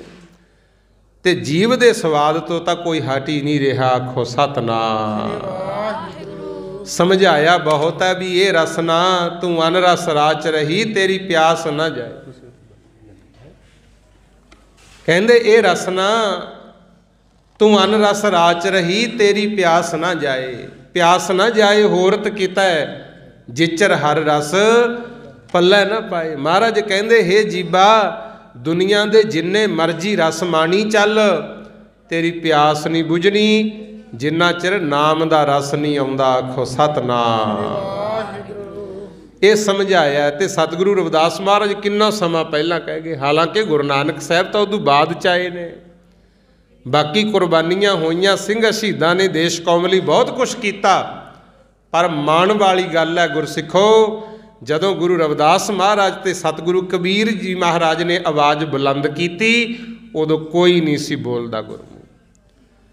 ਮੁਗਲ ਰਾਜੇ ਜ਼ੁਲਮ ਕਰਦੇ ਸੀ, ਧੱਕਾ ਕਰਦੇ ਸੀ, ਬਹੁਤ ਜ਼ਿਆਦਾ ਮਨਮਾਨੀਆਂ ਕਰਦੇ ਸੀ, ਪਰ ਉਦੋਂ ਆਹ ਆਵਾਜ਼ਾਂ ਉਠਾਉਣੀਆਂ। ਅਸੀਂ ਇਹਨਾਂ ਨੂੰ ਗੁਰੂ ਨਾ ਕਹੀਏ, ਅਵਤਾਰ ਨਾ ਕਹੀਏ, ਤੇ ਹੋਰ ਕੀ ਕਹੀਏ ਗੁਰਮੁਖ। ਬਾਅਦ 'ਚ ਚਾਹੇ ਜੋ ਵੀ ਹੋਇਆ ਉਹ ਵੱਖਰੀ ਗੱਲ ਹੈ, ਪਰ ਨਵਾਂ ਰਾਹ ਬਣਾਉਣਾ ਸੌਖਾ ਨਹੀਂ ਹੁੰਦਾ ਗੁਰਮੁਖੋ। ਮਹਾਰਾਜ ਰਵਿਦਾਸ ਜੀ ਕਹਿੰਦੇ ਪੰਜੇ ਦੋਖ ਬੰਦਿਆ ਤੇਰੇ ਵਿੱਚ ਨੇ, ਤੇ ਤੇਰੇ ਬਚਨ ਦੀ ਕਿੰਨੀ ਕੁ ਉਮੀਦ ਕੀਤੀ ਜਾ ਸਕਦੀ ਹੈ। ਜੇ ਬਚਣਾ ਚਾਹੁੰਦਾ ਹੈ ਤਾਂ ਗੁਰੂ ਦੇ ਪੱਲੇ ਲੱਗ ਜਾ। ਸਤਿਗੁਰ ਵਾਰ-ਵਾਰ ਸਮਝਾ ਰਹੇ ਹੈ। ਆ ਹੱਥਾਂ ਦੇ ਵਿੱਚ ਕੜਾ ਪਾਇਆ ਹੈ, ਕਾਹਦੀ ਯਾਦ ਕਰਾਉਂਦਾ ਹੈ? ਜਦੋਂ ਵੀ ਹੱਥ ਜ਼ਿਆਦਾਤਰ ਆਪਾਂ ਸੱਜੇ ਹੱਥ ਨਾਲ ਕਾਰ ਵਿਹਾਰ ਕਰਦੇ ਹਾਂ, ਪਹਿਲਾਂ ਤੈਨੂੰ ਯਾਦ ਆਵੇ ਮੇਰੇ ਹੱਥ ਵਿੱਚ ਗੁਰੂ ਦੀ ਨਿਸ਼ਾਨੀ ਹੈ, ਮੈਂ ਇਹਨਾਂ ਹੱਥਾਂ ਨਾਲ ਕੋਈ ਗਲਤ ਕਰਮ ਨਹੀਂ ਕਰਨਾ।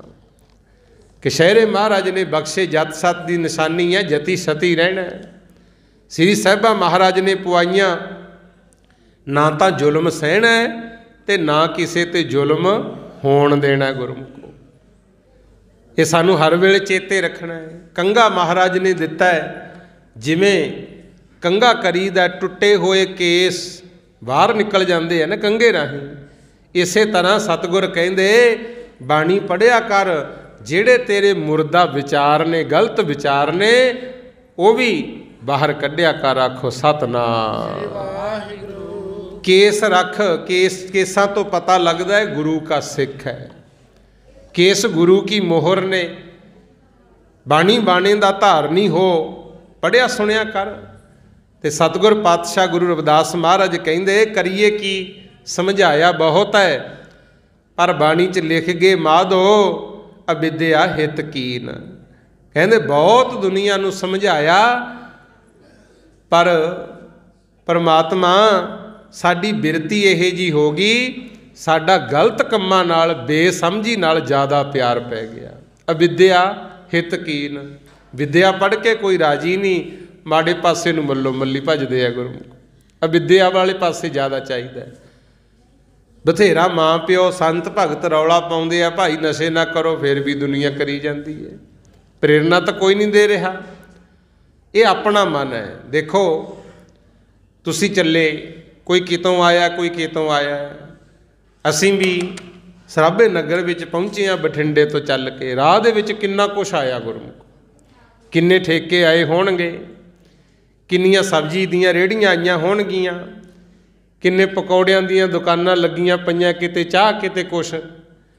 ਆਪਾਂ ਨੂੰ ਜਿਹੜੀ ਚੀਜ਼ ਚੰਗੀ ਲੱਗੂ ਆਪਾਂ ਉਹੀ ਲਵਾਂਗੇ ਨਾ, ਕੋਈ ਧੱਕੇ ਨਾਲ ਸਾਨੂੰ ਨਹੀਂ ਦੇ ਸਕਦਾ। ਇਸੇ ਤਰ੍ਹਾਂ ਗੁਰਮੁਖ ਪਿਆਰਿਓ ਬਹੁਤ ਕੁਛ ਹੈ ਸੰਸਾਰ ਵਿੱਚ, ਜੇ ਤੁਹਾਡਾ ਆਪਣਾ ਮਨ ਟਿਕਾਣੇ 'ਤੇ ਹੈ ਤੁਹਾਨੂੰ ਧੱਕੇ ਨਾਲ ਕੋਈ ਗਲਤ ਪਾਸੇ ਨਹੀਂ ਲਾ ਸਕਦਾ। ਆਪਾਂ ਆਪ ਮਾੜੇ ਪਾਸੇ ਤੁਰਦੇ ਹਾਂ, ਜਿਹੇ ਜੀ ਥਾਂ 'ਤੇ ਰੁਕਾਂਗੇ ਗੁਰਮੁਖੋ ਉਹੇ ਜਿਹਾ ਅਸਰ ਹੋਣਾ ਹੈ। ਕੋਸ਼ਿਸ਼ ਕਰਿਆ ਕਰੋ, ਜਿਵੇਂ ਸੜਕਾਂ 'ਤੇ ਆਈਦਾ, ਜਿੱਥੇ ਕਿਤੇ ਟੋਆ ਹੋਵੇ ਕੋਸ਼ਿਸ਼ ਹੁੰਦੀ ਹੈ ਨਾ ਵੀ ਗੱਡੀ ਜਾਂ ਮੋਟਰਸਾਈਕਲ ਪਾਸੇ ਦੀ ਲੰਘਾ ਲਈਏ, ਬਚੇ ਰਹਿੰਦੇ ਆ। ਜ਼ਿੰਦਗੀ ਦੀ ਗੱਡੀ ਨੂੰ ਵੀ ਇੱਦਾਂ ਹੀ ਚਲਾਇਆ ਕਰੋ।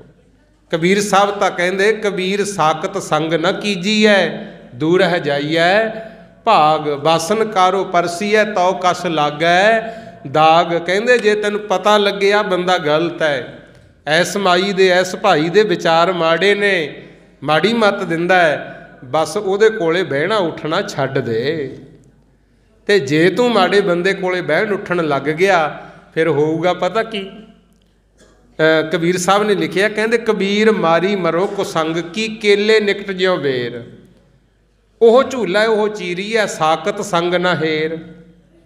ਇੱਕ ਵਾਰੀ ਬੇਰੀ ਸੀ, ਬੇਰੀ ਦੇ ਕੰਡੇ ਤੇ ਕੋਲੇ ਹੀ ਕੇਲਾ ਉੱਗਿਆ ਆ। ਕੇਲੇ ਦੇ ਵੀ ਹਰੇ ਹਰੇ ਚੌੜੇ ਚੌੜੇ ਪੱਤੇ।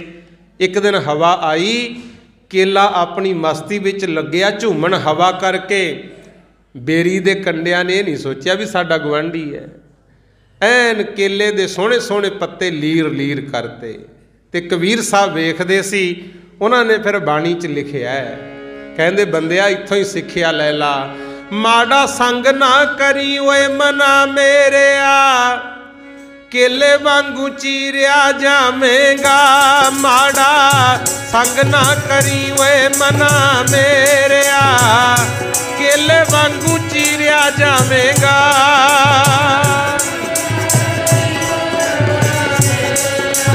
ਕੇਲੇ ਵਾਂਗੂ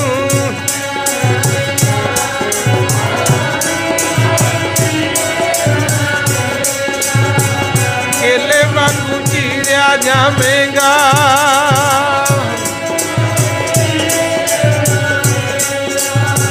ਕੇਲੇ ਵਾਂਗੂ ਚੀਰਿਆ ਜਾਵੇਂਗਾ। ਮਾੜਾ ਸੰਗ ਨਾ ਕਰੀ ਓਏ ਬਈ, ਕੇਲੇ ਵਾਂਗੂ ਚੀਰਿਆ।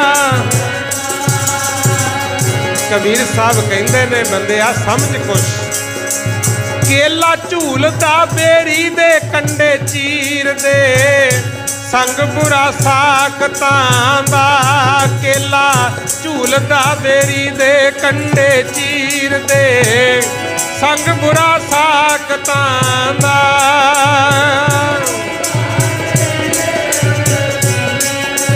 ਸੰਗ ਬੁਰਾ ਕੇਲਾ ਝੂਲਦਾ ਬੇਰੀ ਦੇ ਕੰਡੇ ਚੀਰਦੇ, ਸੰਗ ਬੁਰਾ ਸਾਕਾਂ ਦਾ।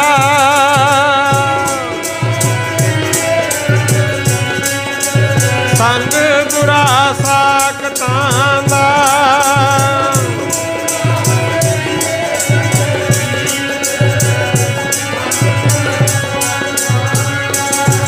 ਮਾੜਾ ਸੰਗ ਨਾ ਕਰੀ ਓਏ ਮਨਾ ਮੇਰਿਆ, ਕੇਲੇ ਵਾਂਗੂ ਚੀਰਿਆ ਜਾਵੇਂਗਾ।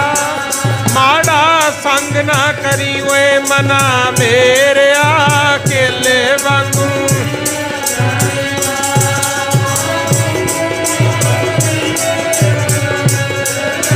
ਕੇਲੇ ਵਾਂਗੂ ਚੀਰਿਆ ਜਾਵੇਂਗਾ। ਕਰੀ ਓਏ ਮਨਾ ਮੇਰਿਆ, ਕੇਲੇ ਵਾਂਗੂ ਚੀਰਿਆ ਜਾਵੇਂਗਾ। ਸਮਝਾਇਆ ਤਾਂ ਥਾਂ ਥਾਂ ਹੈ, ਪਰ ਗੁਰੂ ਰਵਿਦਾਸ ਪਾਤਸ਼ਾਹ ਕਹਿੰਦੇ ਮਾਧੋ ਅਵਿਦਿਆ ਹਿਤ ਕੀਨ। ਕਰੀਏ ਕੀ, ਸਾਡਾ ਮੋਹ ਸਾਡਾ ਪ੍ਰੇਮ ਮਾੜੇ ਕੰਮਾਂ ਵੱਲ ਹੀ ਪੈਂਦਾ ਜਾਂਦਾ ਹੈ। ਇਸੇ ਕਰਕੇ ਵਿਵੇਕ ਦੀਪ ਮਲੀਨ, ਜਿਹੜਾ ਵਿਵੇਕ ਦਾ ਦੀਵਾ ਸੀ ਨਾ ਅੰਦਰ, ਗਿਆਨ ਦਾ ਖਜ਼ਾਨਾ ਮਹਾਰਾਜ ਨੇ ਦਿੱਤਾ। ਕਿਉਂਕਿ ਜੋ ਦਾਤ ਇਨਸਾਨ ਨੂੰ ਦਿੱਤੀ ਹੈ ਉਹ ਬਾਕੀ 84 ਲੱਖ ਜੂਨਾਂ 'ਚੋਂ ਕਿਸੇ ਨੂੰ ਹੀ ਨਹੀਂ ਮਿਲੀ। ਗੁਰੂ ਠੀਕ ਹੈ, ਹੰਸ ਵੀ ਹੈ, ਕੁੱਤਾ ਵੀ ਹੈ, ਸੂਰ ਵੀ ਹੈ, ਸ਼ੇਰ ਵੀ ਹੈ, ਘੋੜਾ ਵੀ ਹੈ, ਬਹੁਤ ਕੁਛ ਮਾਲਕ ਨੇ ਬਣਾਤਾ। ਪਰ ਜਿਹੜੀ ਤਾਕਤ ਮਨੁੱਖ ਨੂੰ ਦਿੱਤੀ ਉਹ ਹੋਰ ਨਹੀਂ ਕਿਸੇ ਨੂੰ ਮਿਲੀ। ਜੇ ਮਨੁੱਖ ਨੇ ਚਾਹਿਆ ਸ਼ੇਰ ਵੀ ਵਸ ਕਰ ਲਏ। ਚਲੋ ਇਹ ਤਾਂ ਛੱਡੋ, ਪ੍ਰੇਮ ਦੀਆਂ ਡੋਰਾਂ ਪਾ ਕੇ ਸੰਤਾਂ ਭਗਤਾਂ ਨੇ ਰੱਬ ਨੂੰ ਵੀ ਵਸ ਕਰ ਲਿਆ ਗੁਰਮੁਖੋ। ਉਦੋਂ ਉੱਤੇ ਹੈਗਾ ਕੋਈ ਸ਼ਕਤੀ? ਕੋਈ ਨਹੀਂ ਹੈ ਗੁਰਮੁਖ। ਬਹੁਤ ਤਾਕਤ ਦਿੱਤੀ, ਪਰ ਕਰੀਏ ਕੀ? ਸਤਿਗੁਰ ਰਵਿਦਾਸ ਮਹਾਰਾਜ ਕਹਿੰਦੇ ਵਿਵੇਕ ਦੀਪ ਮਲੀਨ, ਜਿਹੜਾ ਉਹ ਗਿਆਨ ਵਾਲਾ ਦੀਵਾ ਸੀ ਉਹ ਧੁੰਦਲਾ ਹੀ ਹੋਈ ਜਾਂਦਾ ਹੈ। ਅਵਿਦਿਆ ਨਾਲ ਮੋਹ ਪੈ ਗਿਆ, ਗਿਆਨ ਦਾ ਦੀਵਾ ਧੁੰਦਲਾ ਹੋ ਗਿਆ। ਸੱਚੇ ਪਾਤਸ਼ਾਹ ਕਿਰਪਾ ਕਰੋ, ਸਾਡੀ ਲੱਜਾ ਰੱਖੋ, ਆਖੋ ਸਤਨਾਮ। ਅੱਗੇ ਪਾਤਸ਼ਾਹ ਕਹਿੰਦੇ ਤ੍ਰਿਗਦ ਜੋਨ ਅਚੇਤ ਸੰਭਵ ਪੁੰਨ ਪਾਪ ਅਸੋਚ। ਕਹਿੰਦੇ ਕੁਛ ਜੂਨਾਂ ਐਸੀਆਂ ਜਿਹੜੀਆਂ ਬਿੰਗੀਆਂ ਟੇਢੀਆਂ, ਵਿਚਾਰ ਤੋਂ ਹੀਣ ਹੈ। ਜਿਵੇਂ ਹੁਣ ਪਸ਼ੂਆਂ ਤੇ ਲਾ ਲਓ, ਘਰਾਂ 'ਚ ਪਸ਼ੂ ਰੱਖੇ ਹੈ ਨਾ, ਕੱਟੇ ਬੱਚੇ ਹੈਗੇ ਪਰ ਪਤਾ ਹੀ ਨਹੀਂ ਆ ਮੇਰੀ ਮਾਂ ਹੈ, ਆ ਮੇਰੀ ਚਾਚੀ ਹੈ, ਤਾਈ ਹੈ, ਨਹੀਂ ਪਤਾ ਪਸ਼ੂਆਂ ਨੂੰ। ਪਰਿਵਾਰ ਦੇ ਹੁੰਦਿਆਂ ਹੋਇਆਂ ਵੀ ਪਸ਼ੂ ਪਰਿਵਾਰ ਤੋਂ ਬਿਨਾਂ ਹੀ ਜਿਉਂ ਰਿਹਾ ਗੁਰੂ। ਇਹੀ ਹਾਲ ਸਾਡਾ ਹੈ। ਮਹਾਰਾਜ ਤਾਂ ਕਹਿੰਦੇ ਗੁਰਦੇਵ ਮਾਤਾ, ਗੁਰਦੇਵ ਪਿਤਾ, ਕਹਿੰਦੇ ਸਭ ਤੋਂ ਪਹਿਲਾਂ ਤੇਰੇ ਮਾਤਾ ਪਿਤਾ ਗੁਰੂ ਨੇ। ਹੁਣ ਦੱਸੋ ਗੁਰੂ ਸਮਝਦਾ ਕੋਈ ਗੁਰਮੁਖ? ਬਥੇਰੇ ਬੱਚੇ ਮਾੜੀ ਸੰਗਤ ਵਿੱਚ ਪੈ ਕੇ ਮਾਂ ਬਾਪ ਨੂੰ ਹੀ ਲੱਤਾਂ ਮਾਰੀ ਜਾਂਦੇ ਆ, ਆਖੋ ਸਤਨਾਮ। ਠੇਡੇ ਮਾਰਦੇ ਆ ਗੁਰਮੁਖੋ। ਜੇ ਤੁਹਾਡਾ ਘਰਾਂ 'ਚ ਸਤਿਕਾਰ ਹੈ, ਪੁੱਤ ਧੀ ਨੂੰਹਾਂ ਪੁੱਛਦੇ ਆ ਨਾ ਜਲ ਪਾਣੀ ਟਾਈਮ ਨਾਲ, ਤਾਂ ਸ਼ੁਕਰ ਕਰਿਆ ਕਰੋ ਮਹਾਰਾਜ ਦਾ। ਨਹੀਂ ਤਾਂ ਬਹੁਤੇ ਘਰਾਂ ਵਿੱਚ ਬਹੁਤ ਬੁਰਾ ਹੀ ਹਾਲ ਹੈ। ਆ ਸਾਡਾ ਉੱਥੇ ਮਹਾਰਾਜ ਨੇ ਸੇਵਾ ਲਾਈ, ਮੌੜ ਰਾਮਪੁਰਾ ਰੋਡ ਦੇ ਉੱਤੇ ਗੁਰਦੁਆਰਾ ਸਾਹਿਬ ਹੈ। ਉੱਥੇ ਗੁਰਮੁਖੋ ਆਸ਼ਰਮ ਬਣਾਇਆ ਵੀ ਜਿਨ੍ਹਾਂ ਦਾ ਕੋਈ ਘਰ-ਬਾਰ ਨਹੀਂ ਹੈਗਾ ਜਾਂ ਬਾਲ ਬੱਚਾ ਨਹੀਂ ਹੈ, ਬੇਸਹਾਰਾ ਬਜ਼ੁਰਗ ਜਾਂ ਬੱਚੇ ਆ ਕੇ ਰਹਿ ਲੈਣ। ਅਤੇ ਰੋਜ਼ ਕੋਈ ਨਾ ਕੋਈ ਆਇਆ ਹੀ ਰਹਿੰਦਾ ਹੈ, ਰੋਜ਼ ਆਉਂਦਾ ਕੋਈ ਨਾ ਕੋਈ। ਬੜਾ ਕਮਾਇਆ ਜੀ, ਘਰ-ਬਾਰ ਬਣਾਏ, ਪੈਸਾ ਜੋੜਿਆ, ਜ਼ਮੀਨਾਂ ਬਣਾਈਆਂ, ਪਰ ਹੁਣ ਬੱਚੇ ਕਹਿੰਦੇ ਆ ਨਿਕਲ ਘਰੋਂ, ਸਾਨੂੰ ਪੁੱਛਦਾ ਹੀ ਨਹੀਂ ਕੋਈ। ਅੱਕੇ ਪਏ ਆ, ਰਹਿਣ ਵਾਸਤੇ ਕਮਰਾ ਦੇ ਦਿਓ, ਕੋਈ ਮਹੀਨਾ, ਕੋਈ 2 ਮਹੀਨੇ, ਕੋਈ 2 ਦਿਨ 4 ਦਿਨ, ਚਲੋ ਜਿੰਨੀ ਕੁ ਰਲੀ ਹੁੰਦੀ ਹੈ ਛਕ ਜਾਂਦੇ ਆ, ਉੱਥੇ ਰਹਿੰਦੇ ਆ ਕੇ ਬੜੇ ਗੁਰਮੁਖੋ। ਅਤੇ ਜਦੋਂ ਦੁਨੀਆ ਦੇ ਹਾਲਾਤ ਵੇਖੇ ਬਹੁਤ ਰੋਣਾ ਆਉਂਦਾ, ਦੁੱਖ ਆਉਂਦਾ ਵੀ ਆਹ ਹਾਲਾਤ। ਜਿਨ੍ਹਾਂ ਨੇ ਸਾਰੀ ਜ਼ਿੰਦਗੀ ਕਮਾਇਆ ਹੁੰਦਾ ਹੈ, ਬਣਾਇਆ ਹੁੰਦਾ ਹੈ, ਅਤੇ ਮਾਲਕ ਨੂੰ ਕੋਈ ਮਾੜਾ ਕਵੇ, ਠੇਡੇ ਮਾਰੇ, ਅਤੇ ਗੁਰਮੁਖੋ ਦਾ ਕਿਹੜਾ ਦਿਲ ਸੁਖੀ ਹੋਊਗਾ? ਇਹ ਹਾਲਾਤ ਬਣ ਗਏ। ਮਹਾਰਾਜ ਕਹਿੰਦੇ ਬੰਦਿਆ ਸੋਚਿਆ ਕਰ, ਪਸ਼ੂਆਂ ਵਰਗਾ ਨਾ ਹੋ। ਉਹਨਾਂ ਨੂੰ ਤਾਂ ਗਿਆਨ ਹੈ ਨਹੀਂ, ਪਤਾ ਹੀ ਨਹੀਂ ਵੀ ਆਹ ਮਾਂ ਹੈ ਜਾਂ ਪਿਓ ਹੈ ਜਾਂ ਕੌਣ ਹੈ। ਪਸ਼ੂਆਂ ਨੂੰ ਨਹੀਂ ਪਤਾ, ਤੈਨੂੰ ਤਾਂ ਪਤਾ ਹੈ, ਸਿਆਣਾ ਬਣ। ਟੇਢੀਆਂ ਜੂਨਾਂ ਜਿਹੜੀਆਂ ਵਿਚਾਰ ਤੋਂ ਹੀਣ ਹਸਤੀਆਂ ਨੇ, ਉਹ ਚੰਗੇ ਮਾੜੇ ਦੀ ਪਛਾਣ ਨਹੀਂ ਕਰ ਸਕਦੀਆਂ ਵੀ ਅਸੀਂ ਕੀ ਕਰਨੇ ਆ, ਕਿ ਉਹਨਾਂ ਨੂੰ ਪਤਾ ਹੀ ਨਹੀਂ। ਹੁਣ ਬੰਦੇ ਦਾ ਦਿਮਾਗ ਨਾ ਕੰਮ ਕਰੇ, ਪਾਗਲ ਹੋਵੇ ਕੋਈ, ਉਹਦਾ ਪਤਾ ਹੀ ਨਹੀਂ, ਉਹ ਤਾਂ ਰੂੜੀਆਂ ਤੋਂ ਚੱਕ ਵੀ ਗੰਦੀਆਂ ਚੀਜ਼ਾਂ ਮੂੰਹ 'ਚ ਪਾਈ ਜਾਂਦੇ ਆ। ਕਿਉਂ? ਵਿਚਾਰ ਨਹੀਂ ਹੈਗੀ ਪੱਲੇ। ਪਾਤਸ਼ਾਹ ਕਹਿੰਦੇ ਤੇਰੇ ਤੇ ਮਾਲਕ ਨੇ ਕਿਰਪਾ ਕੀਤੀ, ਸੋਚ। ਸੋਚਣਾ ਕੀ ਹੈ? ਮਾਨੁਖਾ ਅਵਤਾਰ ਦੁਰਲਭ ਤੇਹੀ ਸੰਗਤ ਪੋਚ। ਕਹਿੰਦੇ ਤੈਨੂੰ ਮਨੁੱਖ ਜਾਮਾ ਮਿਲਿਆ ਹੈ, ਇਹ ਬਹੁਤ ਔਖਾ ਹੈ ਪ੍ਰਾਪਤ ਹੋਣਾ। ਮਨੁੱਖ ਜਾਮਾ ਤੈਨੂੰ ਮਨੁੱਖ ਬਣਾ ਕੇ ਪਰਮਾਤਮਾ ਨੇ ਭੇਜਿਆ। ਹੁਣ ਕਿਤੇ ਮਾੜਿਆਂ ਦੀ ਸੰਗਤ ਕਰਕੇ ਇਹਨੂੰ ਤੂੰ ਬੇਅਰਥ ਨਾ ਗਵਾ ਲਈ। ਮਾੜੀਆਂ ਸੋਚਾਂ ਕਰਕੇ, ਮਾੜੇ ਬੰਦਿਆਂ ਦੀ ਸੰਗਤ ਕਰਕੇ ਬੇਅਰਥ ਨਾ ਗਵਾ ਲਈ। ਆਪਣਾ ਜੀਵਨ ਸੰਭਾਲ। ਜੀ ਜੰਤ ਜਹਾਂ ਜਹਾਂ ਲੱਗ ਕਰਮ ਕੇ ਵਸ ਜਾਏ। ਕਹਿੰਦੇ ਇਨਸਾਨ ਤੇ ਹੋਰ ਨੀਵੇਂ ਜੀਵ ਜਿੱਥੇ ਕਿਤੇ ਵੀ ਹੈਗੇ, ਉਹ ਆਪਣੇ ਪਿਛਲੇ ਕੀਤੇ ਕਰਮਾਂ ਦਾ ਫਲ ਭੋਗਦੇ ਆ, ਆਖੋ ਸਤਨਾਮ। ਕਾਲ ਫਾਸ ਅਵੱਧ ਲਾਗੇ ਕਛ ਨਾ ਚੱਲੈ ਉਪਾਏ। ਕਹਿੰਦੇ ਚਾਹੇ ਕੋਈ ਸੁਖੀ ਹੈ, ਚਾਹੇ ਦੁਖੀ ਹੈ, ਅਮੀਰ ਹੈ, ਚਾਹੇ ਗਰੀਬ ਹੈ, ਚਾਹੇ ਧਰਮੀ ਹੈ, ਚਾਹੇ ਕੋਈ ਪਾਪੀ ਹੈ, ਮੌਤ ਤਾਂ ਆਉਣੀਓ ਹੀ ਆਉਣੀ। ਕਾਲ ਫਾਸ ਅਵੱਧ ਲਾਗੇ। ਕਹਿੰਦੇ ਮੌਤ ਦੀ ਫਾਹੀ ਇਹਨੂੰ ਕੋਈ ਟਾਲ ਨਹੀਂ ਸਕਦਾ, ਇੱਕ ਦਿਨ ਗਲ 'ਚ ਪੈਣੀ। ਕਛ ਨਾ ਚੱਲੈ ਉਪਾਏ, ਕੋਈ ਉਪਾਅ ਨਹੀਂ ਹੋ ਸਕਦਾ, ਮੌਤ ਆਉਣੀ ਆਉਣੀ। ਪਰ ਜਿੰਨਾ ਚਿਰ ਤੇਰੇ ਨੈਣ ਪ੍ਰਾਣ ਚੱਲਦੇ ਐ, ਉਹਨਾਂ ਚਿਰ ਚੰਗੇ ਕਰਮ ਕਰ ਲਾ, ਆਖੋ ਸਤਨਾਮ। ਰਵਿਦਾਸ ਦਾਸ ਉਦਾਸ ਤਜ ਭ੍ਰਮ, ਤਪਨ ਤਪ ਗੁਰ ਗਿਆਨ। ਸਤਿਗੁਰੂ ਰਵਿਦਾਸ ਮਹਾਰਾਜ ਨਿਮਰਤਾ ਵਿੱਚ ਆ ਕੇ ਕਹਿੰਦੇ ਨੇ, ਹੇ ਮਾਲਕ ਮੈਂ ਆਪ ਜੀ ਦਾ ਦਾਸ ਹਾਂ, ਮੈਂ ਤਾਂ ਆਹ ਦੁਨੀਆ ਵੱਲੋਂ ਉਦਾਸ ਹੋ ਗਿਆ। ਅਸੀਂ ਦੁਨੀਆ ਵੱਲੋਂ ਉਦਾਸ ਹੋਏ, ताही तेरे चरनां दे दास होए।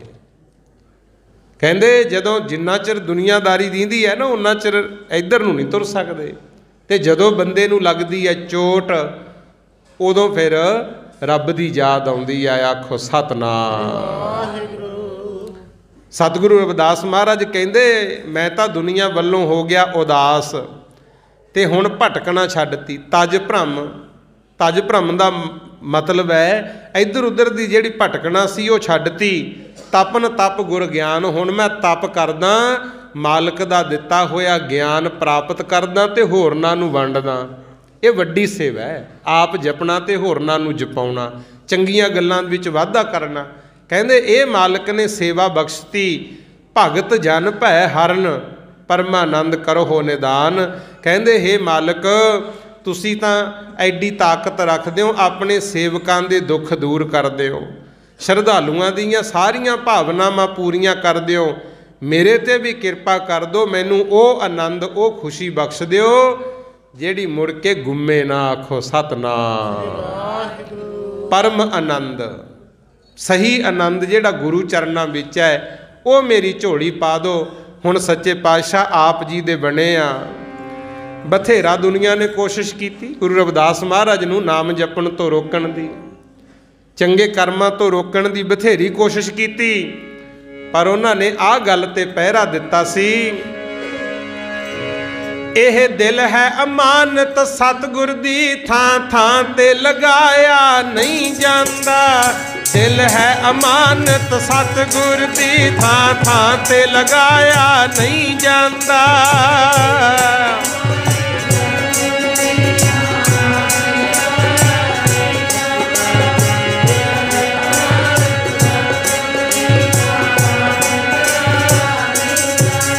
असी दुनिया वल्लों उदास होए, दुनिया वल्लों उदास होए।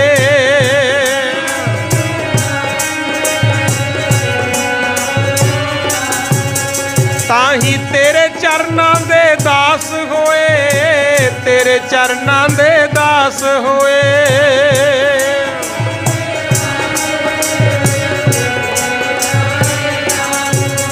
भावें फेल होए भावें पास होए, फेल होए भावें पास होए, पिछे कदम हटाया नहीं जांदा। दिल है अमानत सतगुर दी, थां थां ते लगाया नहीं जांदा।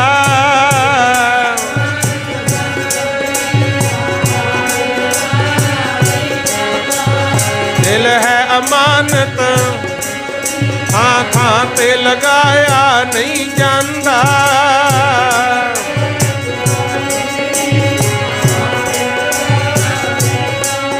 असी दुनिया वल्लों उदास होए, ताही तेरे चरनां दे दास होए। असी दुनिया वल्लों ताही तेरे चरनां दे, भावें फेल होए भावें पास होए, पिछे कदम हटाया नहीं जांदा। दिल है अमानत सतगुर दी, थां थां ते लगाया नहीं जांदा।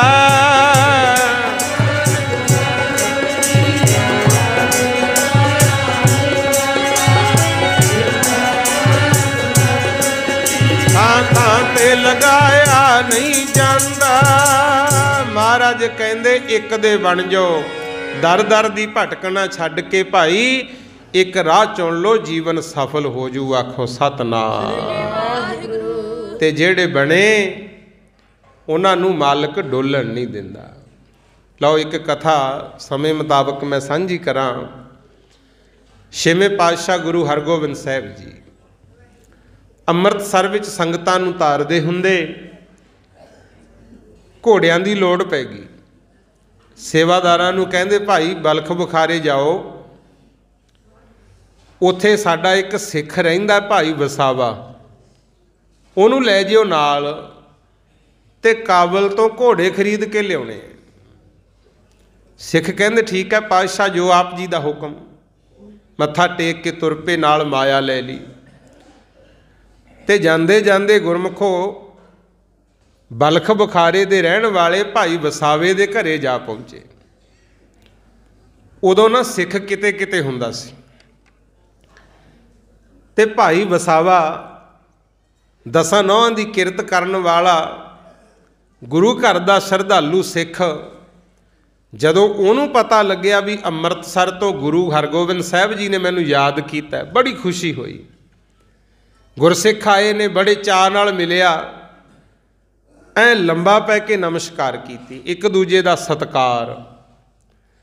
ਤੇ ਗੁਰਮੁਖ ਪਿਆਰਿਓ ਜਲ ਪਾਣੀ ਛਕਾਇਆ ਤੇ ਚਾਅ ਨਾਲ ਕਹਿੰਦਾ, ਸ਼ੁਕਰ ਹੈ ਤੁਸੀਂ ਆ ਗਏ, ਗੁਰੂ ਸਾਹਿਬ ਨੇ ਮੈਨੂੰ ਯਾਦ ਕੀਤਾ।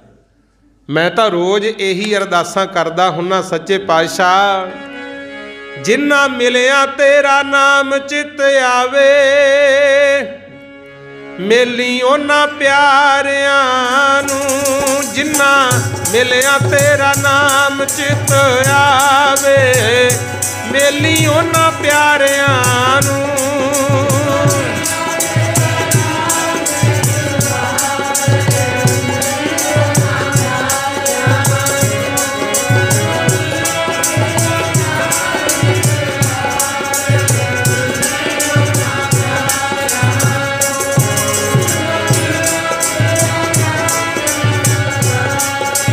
ਮੇਲੀ ਉਹਨਾਂ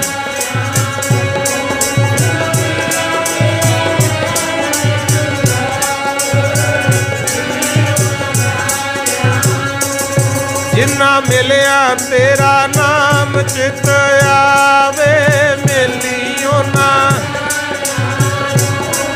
ਜਿੰਨਾ ਮਿਲਿਆ ਤੇਰਾ ਨਾਮ ਚਿੱਤ ਆਵੇ।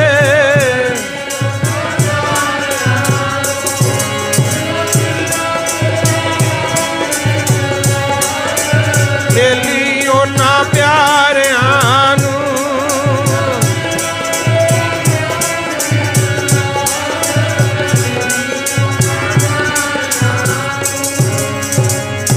ਕਹਿੰਦਾ ਮੇਰੀ ਤਾਂ ਰੋਜ਼ ਦੀ ਅਰਦਾਸ ਸੀ, ਸ਼ੁਕਰ ਹੈ ਤੁਸੀਂ ਆ ਗਏ, ਦੱਸੋ ਹੁਕਮ ਕੀ ਹੈ।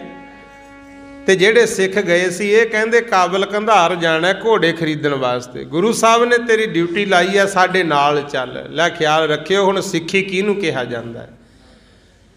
ਭਾਈ ਵਸਾਵਾ ਤਿਆਰ ਹੋ ਗਿਆ, ਪਰ ਘਰੇ ਬੱਚਾ ਬਿਮਾਰ ਸੀ ਗੁਰਮੁਖ, ਇੱਕੋ ਇੱਕ ਪੁੱਤ ਸੀ ਭਾਈ ਵਸਾਵੇ ਦਾ, ਉਹ ਬਿਮਾਰ ਬਹੁਤ, ਬੜਾ ਇਲਾਜ ਕਰਾਇਆ, ਪਰ ਹੁਣ ਹਾਲਤ ਐਸੇ ਬਣ ਗਈ ਸੀ, ਡਾਕਟਰਾਂ ਨੇ ਜਵਾਬ ਦੇਤਾ ਵੀ ਅਸੀਂ ਇਹਨੂੰ ਬਚਾ ਨਹੀਂ ਸਕਦੇ। ਆਖੋ ਸਤਨਾਮ ਸ੍ਰੀ ਵਾਹਿਗੁਰੂ। ਇਹ ਵੀ ਭਾਈ ਵਸਾਵੇ ਨੂੰ ਤੇ ਉਹਦੇ ਘਰ ਵਾਲੀ ਨੂੰ ਪਤਾ ਸੀ ਵੀ ਬੱਚੇ ਦੀ ਇਹ ਨਹੀਂ ਪਤਾ ਹੁਣ ਜਾਂ ਸਵੇਰ ਨੂੰ ਮੌਤ ਹੋ ਜੇ, ਪਤਾ ਸੀ ਉਹਨੂੰ।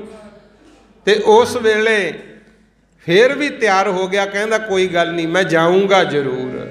ਤੇ ਪਿਆਰਿਓ ਗੁਰਸਿੱਖਾਂ ਦੇ ਨਾਲ ਤੁਰ ਪਿਆ, ਦਿਨੇ ਦਿਨੇ ਸਫ਼ਰ ਕੀਤਾ, ਜਿੱਥੇ ਪਹੁੰਚਣਾ ਸੀ ਰਾਤ ਪੈ ਗਈ, ਅੱਗੇ ਰਾਤ ਕੱਟਣ ਵਾਸਤੇ ਰੁਕੇ। ਤੇ ਸਵੇਰੇ ਜਦੋਂ ਗਾਹਾਂ ਨੂੰ ਚੱਲਣ ਲੱਗੇ ਨਾ ਕਾਬਲ ਵੱਲ, ਤੇ ਪਿੱਛੋਂ ਘਰੋਂ ਸੁਨੇਹਾ ਵਾਗਿਆ, ਕੋਈ ਹੋਰ ਸੇਵਕ ਬੜਾ ਤੇਜ਼ ਘੋੜਾ ਭਜਾ ਕੇ ਪਹੁੰਚਿਆ ਲੱਭਦਾ ਲੱਭਦਾ। ਤੇ ਤੁਰਨ ਵੇਲੇ ਸੁਨੇਹਾ ਲੱਗ ਗਿਆ ਅਗਲੇ ਪਿੰਡ ਕਿ ਭਾਈ ਵਸਾਵੇ ਘਰੇ ਮੁੜ ਚੱਲ, ਤੇਰੇ ਬੱਚੇ ਦੀ ਮੌਤ ਹੋ ਗਈ। ਆਖੋ ਸਤਨਾਮ। ਭਾਈ ਵਸਾਵਾ ਸਿਦਕਵਾਨ ਸਿੱਖ ਸੀ, ਕਹਿੰਦਾ ਪਹਿਲਾਂ ਵੀ ਬੱਚਾ ਕਾਫੀ ਟਾਈਮ ਦਾ ਬਿਮਾਰ ਸੀ, ਇੱਕੋ ਹੀ ਪੁੱਤ ਸੀ ਨਾਲੇ, ਕੋਈ ਨਹੀਂ ਜੇ ਮੌਤ ਹੋ ਗਈ ਇਹ ਤਾਂ ਹੋਣੀ ਹੋਈ ਸੀ। ਅਸੀਂ ਬਥੇਰਾ ਪੈਸਾ ਖਰਚ ਕੀਤਾ, ਡਾਕਟਰ ਵੈਦ ਹਕੀਮਾਂ ਦੀਆਂ ਮਿੰਨਤਾਂ ਕੀਤੀਆਂ, ਫੇਰ ਵੀ ਅਸੀਂ ਕੁਛ ਨਹੀਂ ਕਰ ਸਕੇ।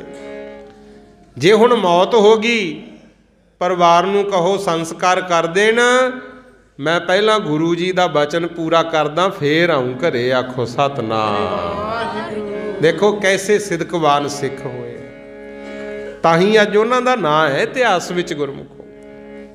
ਇੱਧਰ ਪਰਿਵਾਰ ਨੇ ਆਪੀ ਬੱਚੇ ਦਾ ਸੰਸਕਾਰ ਕੀਤਾ, ਜੋ ਉਸ ਵੇਲੇ ਦਾ ਸਾਧਨ ਸੀ। ਭਜਨ ਪਾਠ ਪੁੰਨਦਾਨ ਹੋਣ ਲੱਗ ਗਿਆ। ਉਦੋਂ ਗੁਰੂ ਗ੍ਰੰਥ ਸਾਹਿਬ ਦੀ ਬੀੜ ਥਾਂ ਥਾਂ ਨਹੀਂ ਸੀ ਗੁਰਮੁਖੋ। ਹੁਣ ਤਾਂ ਆਪਾਂ ਕਰਮਾਂ ਵਾਲੇ ਹਾਂ, ਦੁੱਖ ਸੁੱਖ ਵਿੱਚ ਗੁਰੂ ਜੀ ਦਾ ਆਸਰਾ ਹੈ ਸਾਨੂੰ, ਪਰ ਉਦੋਂ ਬੀੜ ਇੱਕੋ ਦੋ ਕੀ ਸੀਗੀਆਂ ਬਸ, ਉਹ ਵੀ ਗੁਰੂ ਸਾਹਿਬ ਕੋਲੇ ਹੁੰਦੀਆਂ ਸੀ ਬੀੜਾਂ। ਹੁਣ ਇਹਨਾਂ ਨੇ ਚਲੋ ਕਿਸੇ ਸਿਆਣੇ ਨੂੰ ਬੁਲਾ ਕੇ ਕੋਈ ਰੱਬ ਘਰ ਦੀਆਂ ਬਾਤਾਂ ਸੁਣਨੀਆਂ, ਵਿਚਾਰਾਂ ਸੁਣਨੀਆਂ। ਸਮਾਂ ਤਾਂ ਲੰਘ ਗਿਆ।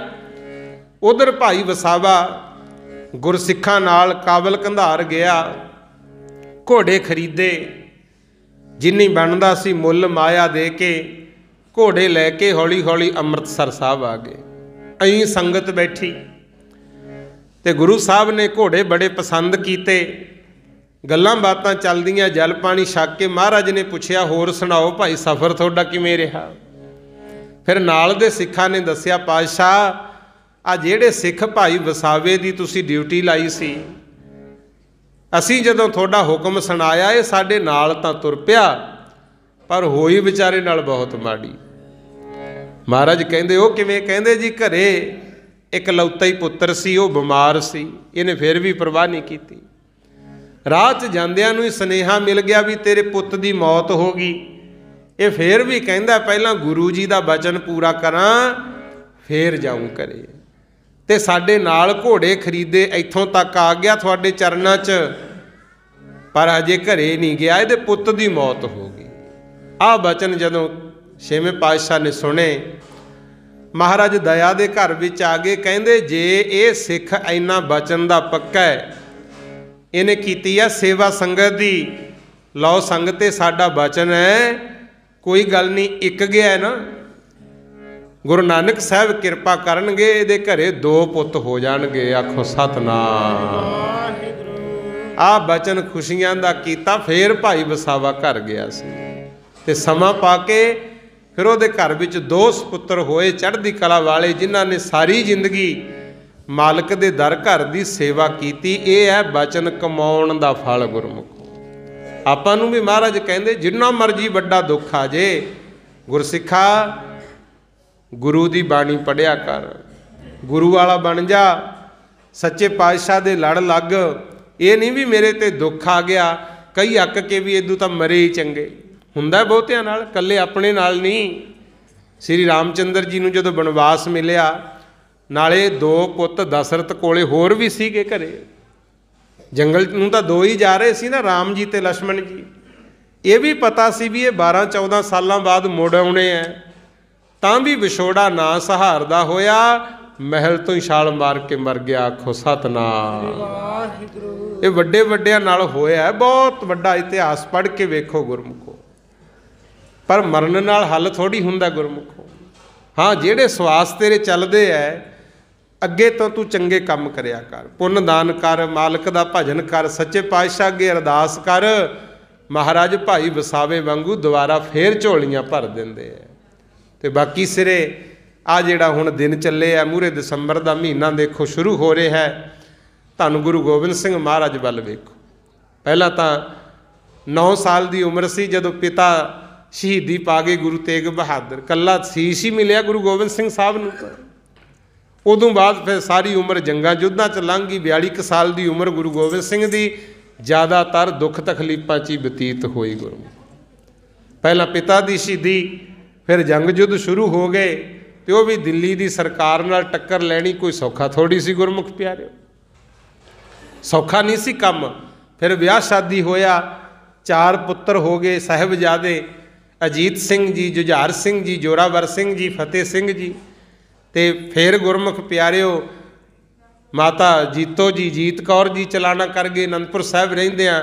ਫਿਰ ਤੁਹਾਨੂੰ ਪਤਾ ਇਤਿਹਾਸ ਦਾ, ਤਾਂ ਪੂਰਾ ਮਹੀਨਾ ਦੁਖਦਾਈ ਮੰਨਿਆ ਜਾਂਦਾ ਹੈ।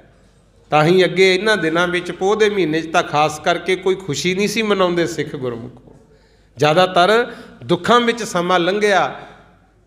ਅੱਖਾਂ ਸਾਹਮਣੇ ਪੁੱਤਰ ਗੁਰੂ ਗੋਬਿੰਦ ਸਿੰਘ ਨੇ ਸ਼ਹੀਦ ਕਰਵਾਏ, ਤੇ 2 ਦੀ ਇੱਥੇ ਲੰਮੇ ਜੱਟਪੁਰੇ ਖਬਰ ਮਿਲੀ ਵੀ ਸਰਹੰਦ ਵਾਲੇ ਵਜੀਦੇ ਨੇ ਨੀਹਾਂ 'ਚ ਚਿਣ ਕੇ ਸ਼ਹੀਦ ਕਰਤੇ। ਫਿਰ ਵੀ ਸੱਚੇ ਪਾਤਸ਼ਾਹ ਨੇ ਅੱਖ 'ਚੋਂ ਇੰਜ ਨਹੀਂ ਸਿੱਟੀ ਗੁਰਮੁਖੋ। ਫਿਰ ਵੀ ਇਹੀ ਗੱਲ ਕਹੀ, ਕਹਿੰਦੇ ਸੁਖੀ ਵਸੈ ਮੋਰੋ ਪਰਿਵਾਰਾ, ਸੇਵਕ ਸਿੱਖ ਸਭਾ ਕਰਤਾਰਾ। ਆ ਪੰਥ ਦੀ ਦੁਨੀਆ ਦੀ ਸੁੱਖ ਮੰਗੀ ਹੈ, ਆਪਣਾ ਸਭ ਕੁਝ ਕੁਰਬਾਨ ਕਰਤਾ ਗੁਰਮੁਖੋ। ਤਾਂ ਹੀ ਅੱਜ ਪੜ੍ਹਦੇ ਆ ਨਾ ਮਾਣ ਨਾਲ, ਕਹਿੰਦੇ ਨਹੀਂ ਕਿਸੇ ਦੀਆਂ ਬਹਾਰਾਂ ਨੂੰ ਖੁੱਸਣ ਦਿੱਤਾ, ਭਾਵੇਂ ਆਪਣੇ ਬਾਗ ਵਰਾਨ ਹੋ ਗਏ, ਹੱਥੀਂ ਸ਼ਾਮਾਂ ਕੀਤੀਆਂ ਲੱਖਾਂ ਪੁੱਤਰਾਂ ਨੂੰ, ਆਪਣੇ ਚਾਰੇ ਦੇ ਚਾਰੇ ਕੁਰਬਾਨ ਹੋ ਗਏ।